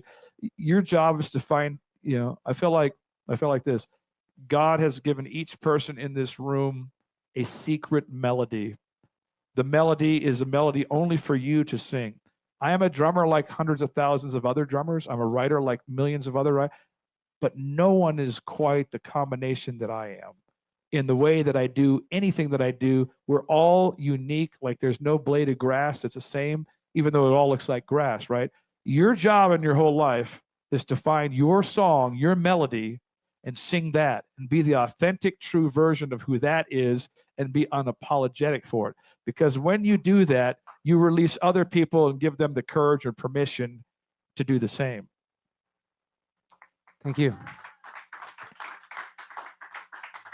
Thank you so much for coming out and sharing so much value. Truly appreciate it. My question is you can tell you have a lot of self-belief in what you do to accomplish what you have. Has it always been like that? And what would you do to increase your self-belief? Okay, so have I always believed in myself? I'm just like anybody else in this room. There's times when you do, there's times when you doubt yourself. I've gone through all those phases. I mean, and still continuously. In life and in the world, you're going to have more people telling you can't do something than you can. you have to learn how to squelch those negative voices that are the enemy is from within and also from without. The worst one is the one that's from within. And so to remedy that, when I have those times, because I am a man of faith, I pray. And my prayer is always this, like, God, you gave me all these different gifts. I just want to fulfill the purpose of my life. What do you want me to do in this season? Because we're in different seasons in our life at different ages, right? What do you want me to do with the gifts you gave me? And then I always say, open the doors where you want me and close the doors where I don't belong, because we don't belong everywhere. Right. You know what I mean? So it's kind of, and at this age, at 63, I just have a peace about everything, where I used to be when I was younger. Of course, I'm striving and striving and striving, and now it's like I'm just being. And then, but it takes you a whole lifetime to learn it, right? But in just being, you have this confidence that I just need to be. And if I'm just me, then the right things, but I'm always developing. Like, you wouldn't know, but I practiced on the way here. From the second that I got to the airport in Nashville, I practiced on my leg probably about 6 hours on the flights, in between, while I'm sitting down. I'm 63 and people go, you don't need to practice anymore. No, practicing and developing in your mind is all, like, I read books, I listen to podcasts, I do things that are going to inspire me and keep challenging me to believe in myself, because tomorrow I might hear something that in my own voice that makes me negative again. Right. So it's kind of like, yesterday I was thirsty. I can't drink water yesterday for today's thirst. Right. I can't eat yesterday for next week. So, I'm discouraged today, so I need to do something to encourage myself. I find encouragement. I used to, I bought all of those motivational, inspirational movies because I truly love those stories, like those David and Goliath, Rocky type stories. So I probably own every motivational sports kind of movie there is. And every time I would watch one, I would tell myself, I have a better story than that. If that story could be a book or a movie, I've already had producers read my book and say, this would be an incredible movie and a series, without me telling them. That's always been my vision and dream, right? So that's like the next thing for me. But when I watch those, I would say, oh, that can be a movie. I mean, it's a good story, but it's not as compelling as mine. So that would be fuel for me to not quit. Yeah. You know what I mean? When you see another buddy of yours get a gig, then you go, well, just by proximity, well, he did it, maybe I could do it too. Right. I just watched this documentary, the 50-year anniversary of Jaws, Steven Spielberg's first big breakout movie. There's another big director who was, they interviewed, I can't remember, he was a new guy doing a bunch of movies. He goes, when I saw Steven Spielberg do it, he was the first guy that looked like a regular guy that kind of came from my world, my neighborhood. And that's when I thought, maybe I could be a filmmaker too. Right? Yeah. So you watch things that inspire you. You watch documentaries, you listen to podcasts, you read books, articles, you go to concerts. Anything you could do to keep re-inspiring you to believe in yourself, which is mostly mental and spiritual, right? It's mostly that. So you have to flood your mind with positivity, and then realize, in my case, I realize I'm made in the image of God. God made us all like him in the sense that we're creative. You ever think about it? People take stuff for granted, but like when I was on the plane practicing, I'm like, how the hell does my mind tell my fingers what to do, and then I just do it? And then some kid asked me at the airport, are you a magician?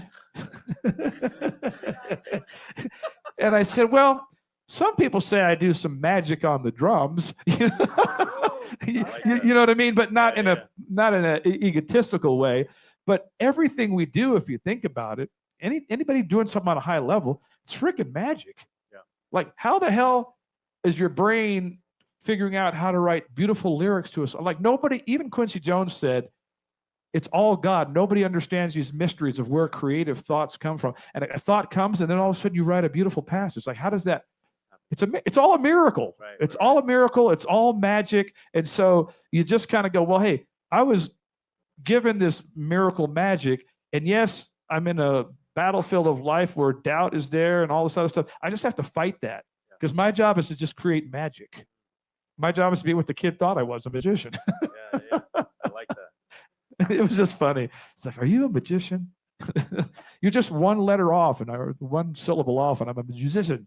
Sounds like a magician. But hopefully that helps you. No, definitely. Thank you. Got it. Thank you so much. It's very inspirational. Well, thank I've you. taken a lot out of today. It's kind of related to this. I wanted to ask you. So there was a couple things you had mentioned: abiding by the principles of growth, Yeah. breadcrumbs to the path of destiny. Oh, you're a good note And, taker. and this luck, it kind of reminded me of luck equals preparation meeting opportunity. And so I was going to ask you if you could share some of these principles of growth and how they apply to your life and how they have helped develop you when, in a practical sense, we do have, I think you said it perfectly. It's a magical. Yeah. And then bringing it down to practical and having both sides, I think.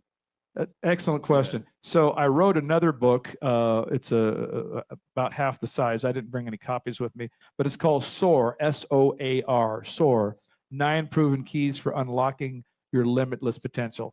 Actually, you can all get a free copy. I sell it usually when I bring it, but it's too much stuff to bring. But you can get the free PDF of it by just going on my website, which is zorothedrummer.com. And then you just put your email in there, and then you get access to the free PDF. So that book I wrote because it was really the long answer to your question. That book is about how you discover your gifts. What are we here for? We're on this planet to discover something we have. You're here to discover your gifts. Then you're accountable to develop your gifts. Right. It's another word for that is just hard work. Yeah. And then you're accountable to deploy your gift, to use your gift. So we're here to discover, develop, and deploy. That's what life's all about. And so it's 9 proven keys for unlocking your limitless potential. And all the longer answers, but the book is a lot of people like it. People who have bought the book have bought hundreds of copies to give it out because it's very practical and pragmatic.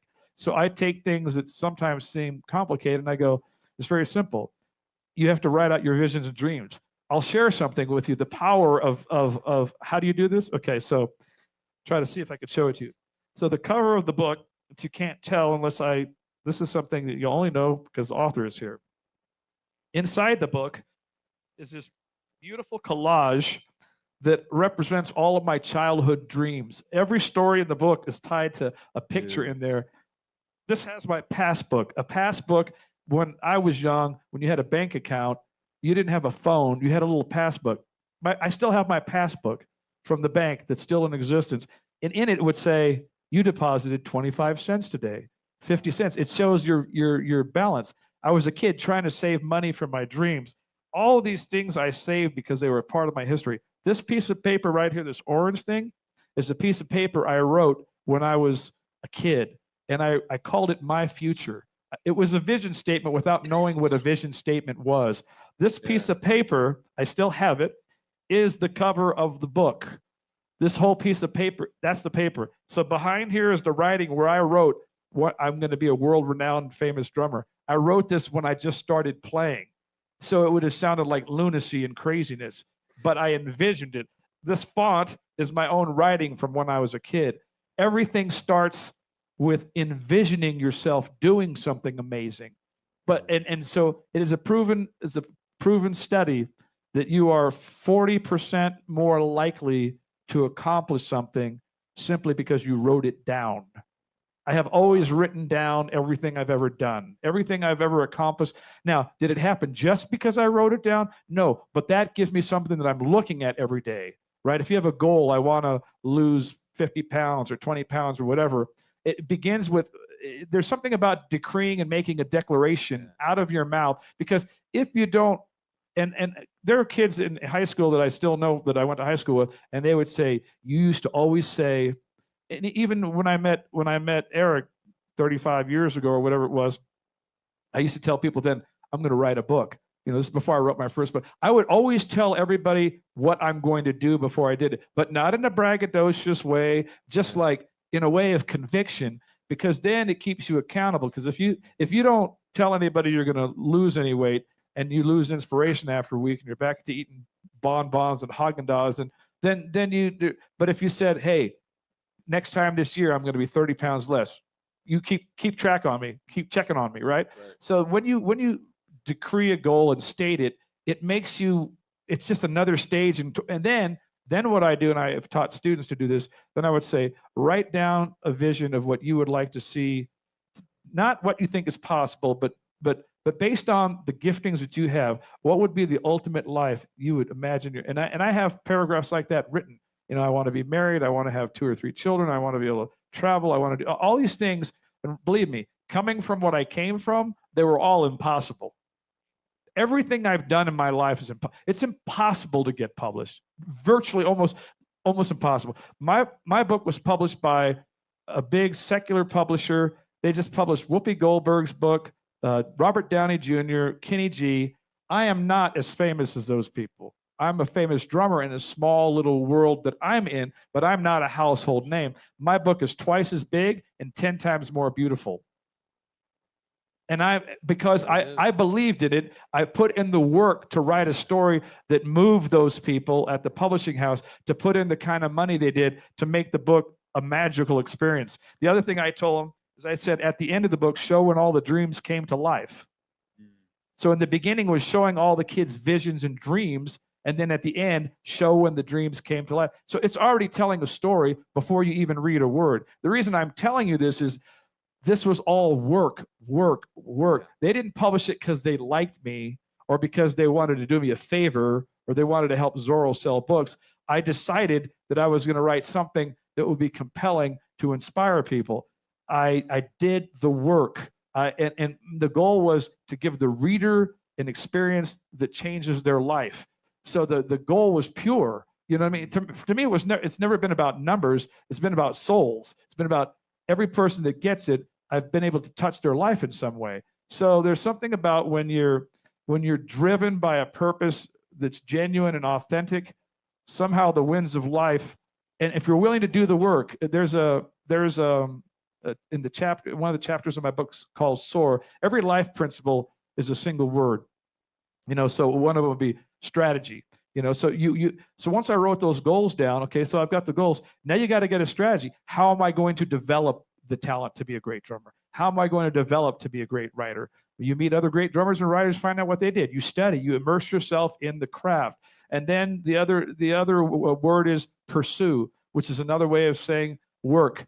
At the end, there's a chapter called Bend, B-E-N-D. And this is the part where people don't understand. So you have this vision and dream. It's at the end of the line over there. But what you don't realize is that you're never going to be able to get there in a straight shot. There's always going to be like, well, the 100 rejections in 15 years. But when I would read and study about other people who were also rejected, Colonel Sanders didn't start Kentucky Fried Chicken until he was a retired man in his 60s. And he was rejected. He was trying to sell his chicken door to door. And I can't remember the outrageous number of times he was rejected, but he just kept going. So there's a difference between a dream and a delusion. A dream, a real dream to me, a real dream from God that's what you were created to do, is going to be based in some basic truths that are congruent with the giftings that you carry. So let's say, you know, and I share the story about when I met Shaquille O'Neal, you know, and I always like to joke around. And I said, man, you're a big brother. What size shoes you wear? He was like 23. I was like, dang. I said, it's a good thing you made it as a famous basketball player. I don't know where you find size 23. I said, did you ever consider being a horse jockey instead of being a basketball? And he just started cracking up, you know, because and I was like, the point is, you can't be bigger than the horse. So a delusion is that. A delusion is, I want to be a horse jockey and win the Kentucky Derby, but I'm the size of Shaq. You're going to kill the horse. So there are people that entertain delusions that are not based in dreams. They're just based in wishful, fanciful thinking. And then a dream is based in a reality of, here's something I think I'm good at, but then you develop that and you turn it into something extraordinary. What I've learned from all the people that are really great is that they just worked harder at the gifting they had. This study Michael Jordan. I studied all the people that did something great. Like, you realize they're really no different than me. They just worked harder. Yes, they were gifted in that area, which is why it was a dream and not a delusion. But so today you'll see people on American Idol that can't sing at all when they're auditioning. And you're going, didn't anybody tell them? Like, but they don't want to believe it because we're living in a delusional age where people want to make up their own truth. And because you believe it, that doesn't make it so, right? So if you understand what a dream is, then you go, now how do I get after it? So it's all very practical. It's all very step by step. But the bend part was an important part because the bend, people are either like an oak tree or they're like a palm tree. If you ever watch like the hurricanes on the news, and you'll see there's a hurricane in Florida, and you'll see all the palm trees going, they're swaying, right? The winds are coming. But if it were an oak tree, it would crack. Most people are like an oak tree. As soon as the winds of adversity come against their dream, they crack and they break because they haven't learned to bend. Bending is like all the countless auditions I did that I didn't get before I got my big gig. All the times I was rejected when I wanted to do drum clinics, I couldn't get arrested. I couldn't get one person to have me do a drum clinic after I was already a famous drummer playing with New Edition and Bobby Brown. Because what I realized is you can have success in one arena doesn't mean it grants you access to the next. And so I had to prove myself in that arena again. I went from not being able to do any clinics, I couldn't get anybody to do a clinic with me, even though I was already a famous drummer with famous bands, to eventually I got one college to let me do a clinic. And then the guy admitted to me, he goes, to be honest with you, I didn't think that you were going to be very good. I saw your image and you didn't seem like you'd be an educator. He goes, I was dead wrong. You were one of the best educators I've ever had. I said, well, man, Monty, that makes me feel like $1 million. Do you think you could put that in a letter that I could use for the next thing? He goes, I'll do better than that. He goes, I'll give you the letter, a recommendation letter, but I'll also tell like 6 or 8 of my other professors around the country, they need to have you in for a clinic. So I went from having 0 clinics to like 2 or 3 years later being voted the #1 clinician in the world. So everything that I'm talking about, I've done over and over. It's been the same process with each thing and the willingness to do the work. I prepared for this. I mean, I didn't need to have these notes. I've lived these things, but I did my due diligence so I would have basic principles to share with you guys. You got to do the work. If you do the work, you'll make it if you've got the talent and if you don't give up. But you have to bend, which means, was I discouraged every time I got rejected? Hell yeah. But I tell you this, I believe in divine timing. If that book had come out any earlier than it did, it would never be as great as it became. Because in the 15 years is where I learned to write in that style, which I didn't know how to do that. I wasn't educated in that world, right? If it had come out before, another person would have written it. It wouldn't have my heart. It wouldn't have my authenticity. It wouldn't have all the things that people said make the book beautiful. And so sometimes things take longer than you want, but I'm of the mindset that I'd rather do 10 amazing things in my life that really touched this planet than 100 pieces of bullcrap. You know what I mean? Oh, I made a bunch of products and I bamboozled people and I became a zillionaire and I had yachts, but none of it had any substance and none of it, I just cheated a bunch of people. Right? I'd rather do everything longer, but quality to each thing, and I got this from reading, like Thomas Edison. He said, I never worked on an invention. I never spent any time on an invention that I didn't think would benefit people. So dig this. The 2 things that man created changed the entire universe for us. He's the guy who created the machine that was the first, it was a talking machine where the first time sound could be reproduced and played back was invented by Thomas Edison. The very first thing that was ever recorded in the human planet that you could hear back was him singing Mary Had a Little Lamb. And from that, not long after that, came the recordings of records. So think about it. Before Thomas Edison, all the music we heard live, all the music we heard was live. We never could hear somebody twice. We could never, if you went to see Mozart, you'd have to remember that night. You never could hear him again. What an invention that helped the world, right? Yeah. If that wasn't enough, he invented the moving picture. All the movies we get. So this guy's philosophy was my philosophy. What can I create that benefits other people? And no, I'm not going to be like Thomas Edison, known like that, but that's not my melody. Right. That wasn't my song. I guess I just got to find my song and be me and make my difference. Wow. Thank you. Yeah. Fire. Thank you so much. Speaking of the work, my question's on I have a few questions, but maybe I can dial it into what was your motivation to become the best at what you do, or the best in the world? What did this fire that people Yeah. where did it come from? Yeah. And maybe how does it relate a little bit to your upbringing? Did your mother instill these things into you, or did it come from a lack of, like, you didn't have a father? Yeah. And I need to do more to compensate. Maybe it started as that. My question, where does that Very, come very wise question. No one's ever asked me that question. It's very deep and it's very good. I think there were 3 forms of motivation that created this very passionate individual that I still am. I was that way as a kid. One of them, I believe, is the desperation of my childhood. We lived in desperate, dire circumstances for most of my childhood. So that either turns you into like just a criminal or somebody who's going to do something to pull yourself out of that, right?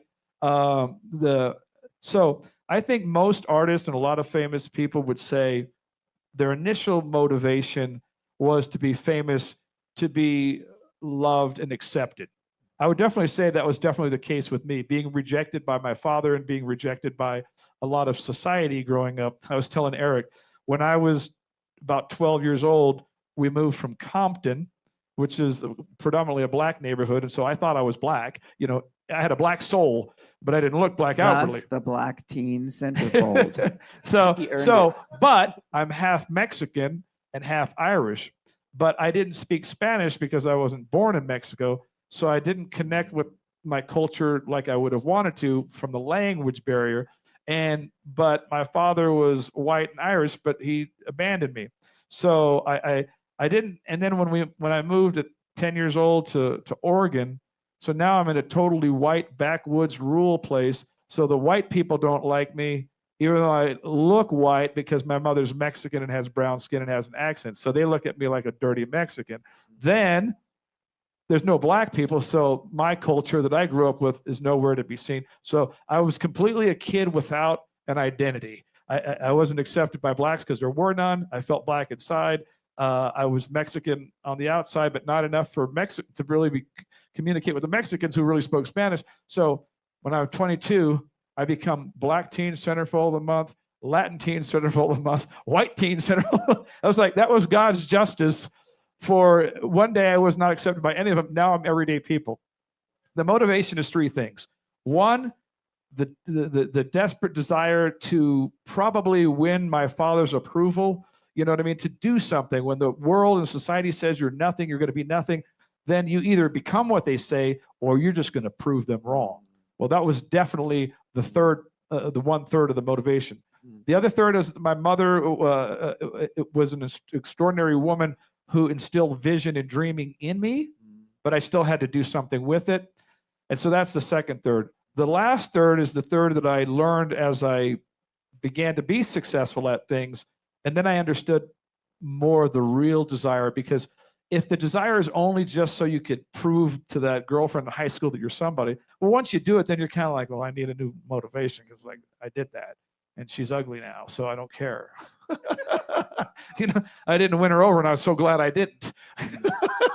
You know, just being real. You know what I mean? Like, you know, when you're a kid and somebody rejects you, you get this defense mechanism, and then you know, one day she'll marry me, and then thank God she didn't. But anyway, so but later the motivation became more of a spiritual motivation. Later, what it was gratitude.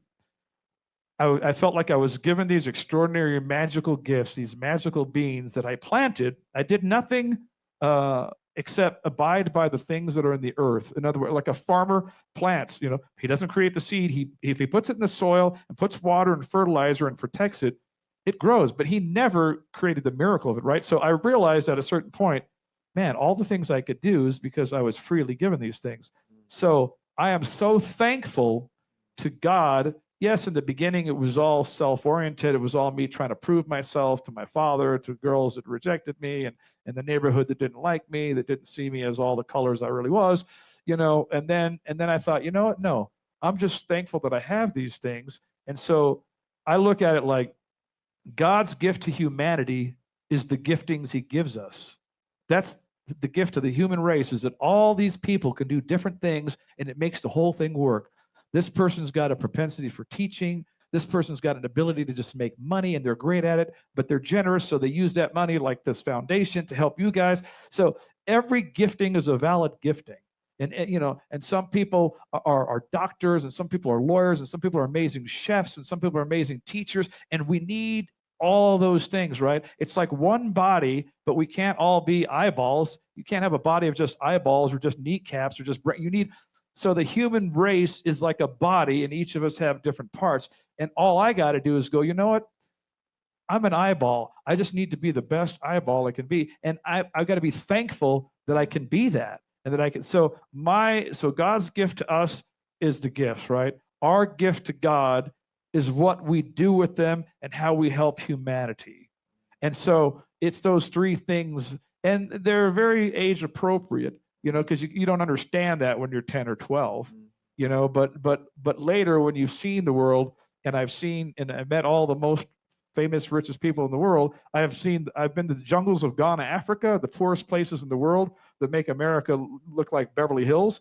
And then I mean, the worst of the world. And I have been with the richest of the world. I have spoken at the White House, and I've spoken at San Quentin Prison to the most hardened criminals in the world. So I've seen the worst the world has to offer, and I've seen the best the world has to offer. And so from that, I've deducted this is what it's about. It's about making a difference. It's about being positive. It's about helping other people the best way that I can. And that's really kind of why I wrote the book. I thought, well, when I die, I won't be able to affect people anymore. I won't be able to speak and share, and I love doing that. But a book can live on. We read books that are thousands of years old. So that was like that's what drove me past all the rejections, was not just to prove something to anybody anymore. It was like legacy. Like, what can I do beyond the grave? Look, I still listen to the music of people that have been long dead, and the music still makes me cry. It still makes me laugh. It still makes me smile because it's great music. I want to create a lasting impact, and nothing's more impactful than the words that people speak or the words that they write. So let that be your motivation. Yeah, you got something to prove. You might have a chip on your shoulder. That's fine. Whatever compels you to keep working, studying, and practicing hard, and then eventually it should morph into, now I just want to do it because, first of all, I enjoy the craft. I enjoyed the craft of writing. I enjoy the craft of drumming and the craft of speaking. When the book was done, I was kind of sad because the joy, this is something you got to learn in your art. The joy is in the journey, not in the destination. The joy is just creating the product and rewriting and reproducing and re-editing and refurbishing and retooling and regrafting. And that's where the joy is, because then once the product's done, you're like, I need a new project now. I need a new song. I need a new movie. I need a new script, because we're created to create. And when we're not creating, we're bored. So hopefully that helps. Yeah, thank you. Can I ask one little tiny bit? Would you encourage people, like I feel in the youth in this generation, maybe I'm wrong, we're dealing with a lack of motivation epidemic, maybe? Oh yeah, absolutely. Would you encourage them to get in touch with their lack or their not enoughness or their pain in order to kind of find a way to alchemize that? Absolutely. Yeah. That's what I did. I mean, in writing my own memoir, I had to be in touch. I had to go back and dig into the pain that was my life to motivate myself. What's interesting is all the original writings, and this is where I just was immature. All the original writings, when I would share it with other writers, this is not even that long ago, like 10 years ago or whatever, 7, 8 years ago. And some of the editors were like, now, from what I understand of your childhood, it was really like a tough, bad childhood in many ways, beautiful in other ways. They said, but you're writing all of this as if it's kind of comical, like all the stuff that happened to you. And she goes, I don't believe it was funny. And then I realized, oh shit, I've been hiding behind this veneer of I made all the trauma in my life, and this is how I survived it, is I learned to be humorous about it. I learned to find humor in everything we did, because when you're schlepping your mattress and box spring in a radio flyer wagon to the next apartment, you got to make fun of it in order to not go, how come other people aren't living like us, right? So I realized that my protective mechanism was that I learned to make comedy out of even my father leaving me. When I got older, I realized, no, that shit really hurt. And I've just been masking it. So that became the motivation, the vulnerability, the motivation became to tell the truth. If this book came out 10 years ago, I would have hidden some of those things that I was embarrassed about. But here, this is something for you to learn in your art. It's those painful, embarrassing things that make the great songs, that make the great movies, that make the great books. But we're trying to protect that because we don't want people to know that. When I finally learned that what was going to make my story powerful was just being 100% honest and broken and vulnerable, is when it went off the charts in terms of how it impacted people, because people could relate to that. All the best songs, when I study these people, they'll go, this song came out of, there's a great old song, it's a great old song like from the 40s. It's a classic. It's called I'll Never Smile Again. And then when I learned the backstory of the song, it was written by a woman who had just gotten married to the love of her life, and then he was sent off to World War II, and he got killed. And damn, the song really hit me after that. I'll never smile again. It wasn't like, oh, I got this hook. I got this idea about somebody who's in pain. It was somebody who was in pain. So let your pain be your point of purpose in your art, because that's what deepens it and that's what makes it real. I mean, Michael Jackson would have told you, the pain of his childhood, the way his father treated him, all that really drove him and really was. So instead of just letting the pain just be for nothing and just being angry and in therapy forever, turn it into beautiful art, because it's what makes us human, because we're all broken. We all have pain. It's just different things. So that had become the thing. Like I said, if it came out any earlier, it would never have been that. And so I was so grateful for those 100 rejections, because it took me that amount of time. And now I'm 63. I'm telling the story as an older man looking back on his life. I'm closer to that other side. So now I don't give a crap. I don't care what people think. When you're younger, you're protecting image and identity. When you're older, you're closer to heaven. You're going, that's why the best things sometimes are when you're later, because you're just free now. You're not holding, and that lets humanity know what you feel, and they feel the same way. There's so many people, even though their story is not like my story, they'll go, God, I found myself in the pages of your book.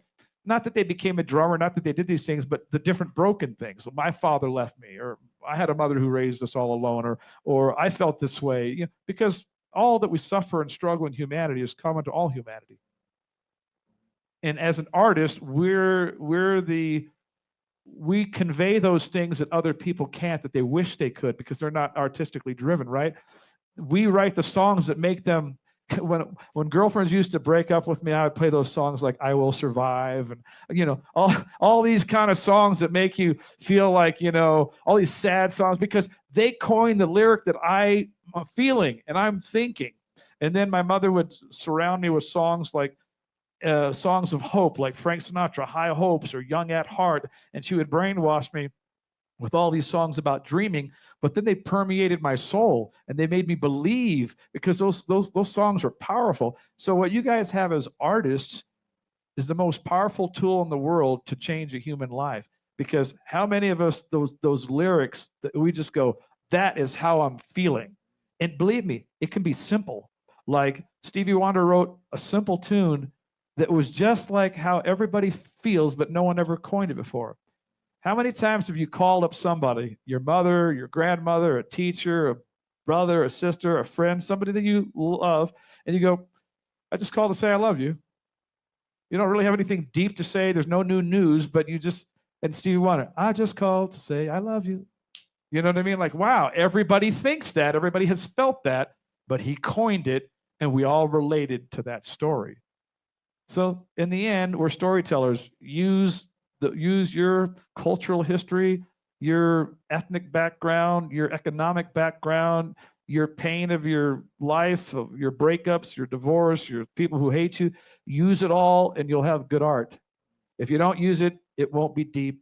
It won't be emotive. It won't be evocative. I think I've said enough. Thank you. Okay, one more. Thank you for all your advice and wisdom. You bring up really good points about good marketing, and I was wondering what role networking plays in marketing yourself. Networking is a huge part of marketing. It's something I always tell my son. He's got one more year of law school, and he's in DC and clerking for a law firm out there. Every night he goes out to this restaurant where like all these politicians and lawyers hang out. And he was a little discouraged kind of at the end of the summer because he was going there practically every night. And he's like me, very social, immediately walk into a room, meet people, talk to people. I said, son, you got to look at it like this. You did all the right stuff. You show up every night, you go to this place, you've met some majorly heavy people. And this has happened in my life many times. I would go to an audition, I would audition for a famous group, but I wouldn't get the gig. But the musical director remembered me. Then 3 years later, I'm auditioning again for a different band. Now he's not the musical director, but he's in the band, but he remembers me from the first audition. So I'm already feel more comfortable because, hey, oh, I remember you. Yeah, you played really good, but we gave it to this other guy because he was the uncle's brother or whatever, And so networking is the only way anything's ever going to happen, because any break in your life and any blessing that's coming in your life is going to come through other people. My break with Frankie Valli and the Four Seasons, which employed me for 10 years, he gave me a beautiful endorsement for the book. We've remained friends ever since. I have a wife and 2 children. I have a whole trajectory of life that changed because I met Eric Bozeman in LA and we became friends.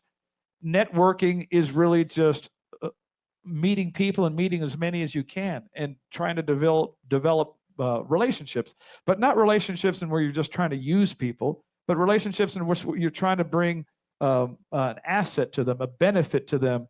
And so when Eric recommended me for that, well, I wanted to make him look good by knocking it out of the ballpark and by them going, hey, that was a great recommendation, and then also where there's an opportunity where you can bless the other person or recommend them for something, if something arises. So it's about building relationships, and networking is everything. So my son went there all those nights. I said, look, I did a million things like that, went to trade shows and drum conferences and meet people, but I can trace many of my successes back to this thing, which that thing, and then I met that person, then they remembered me from 10 years ago at this other thing. It all adds up. It's like if a ship is off course by 1 degree, it ends up in a different place.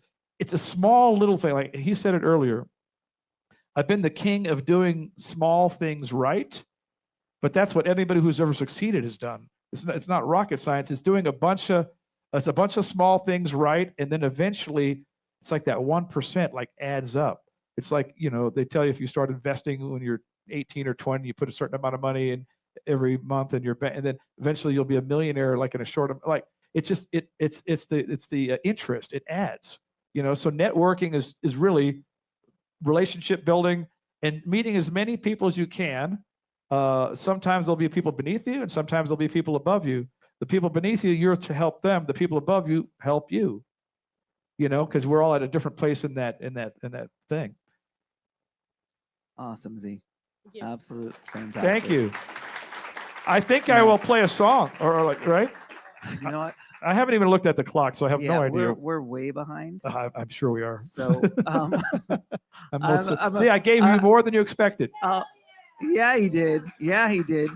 But at 3, Z's got his drum clinic, and I've told this to some other friends of mine who are not drummers. Anytime you're able to hang out with him, you're going to get drops of knowledge. If you're a musician, a player, learning about groove, learning the fundamentals that are connected to what he is about is worth it. Go ahead and come back at 3. You will definitely. Yeah, you're all be welcome playing. to come back. Don't think because you're not a drummer. Yeah. If you're a musician or you're creative, come, because Yeah. you're gonna. The most I've learned was from just observing other people do their craft. Even if it wasn't the instrument that I played, I knew talent when I saw it. I knew beauty when I saw it. I knew emotion when I saw it, and I wanted that. You know what I mean? So go to everything that you can. But today I'm here, so yeah, and huge shout out to Creative El Paso, yes, Drew, and to Tala, and to Elisa and Gwen, and for making this be able to happen, to all our peeps at El Paso International Music Foundation, to Star City for us hosting the space, and especially to my good friend Zoro for coming and sharing his heart and sharing his knowledge. Been my Yes. joy. And thank you for making all the arrangements and putting me up at the wonderful hotel. It's been Yes. beautiful. I'm having a great experience in El Paso. And then tomorrow night, we've got a birthday celebration going on here. It's my birthday, but Yeah, I a heard bunch it's your of other birthday. friends. Z's going to play a little bit with us. And so if you're free, come out tomorrow night. And thank you guys for coming. Yeah, Have a great thank you afternoon. guys. And I'll be back there signing my book if anybody wants it. Yes.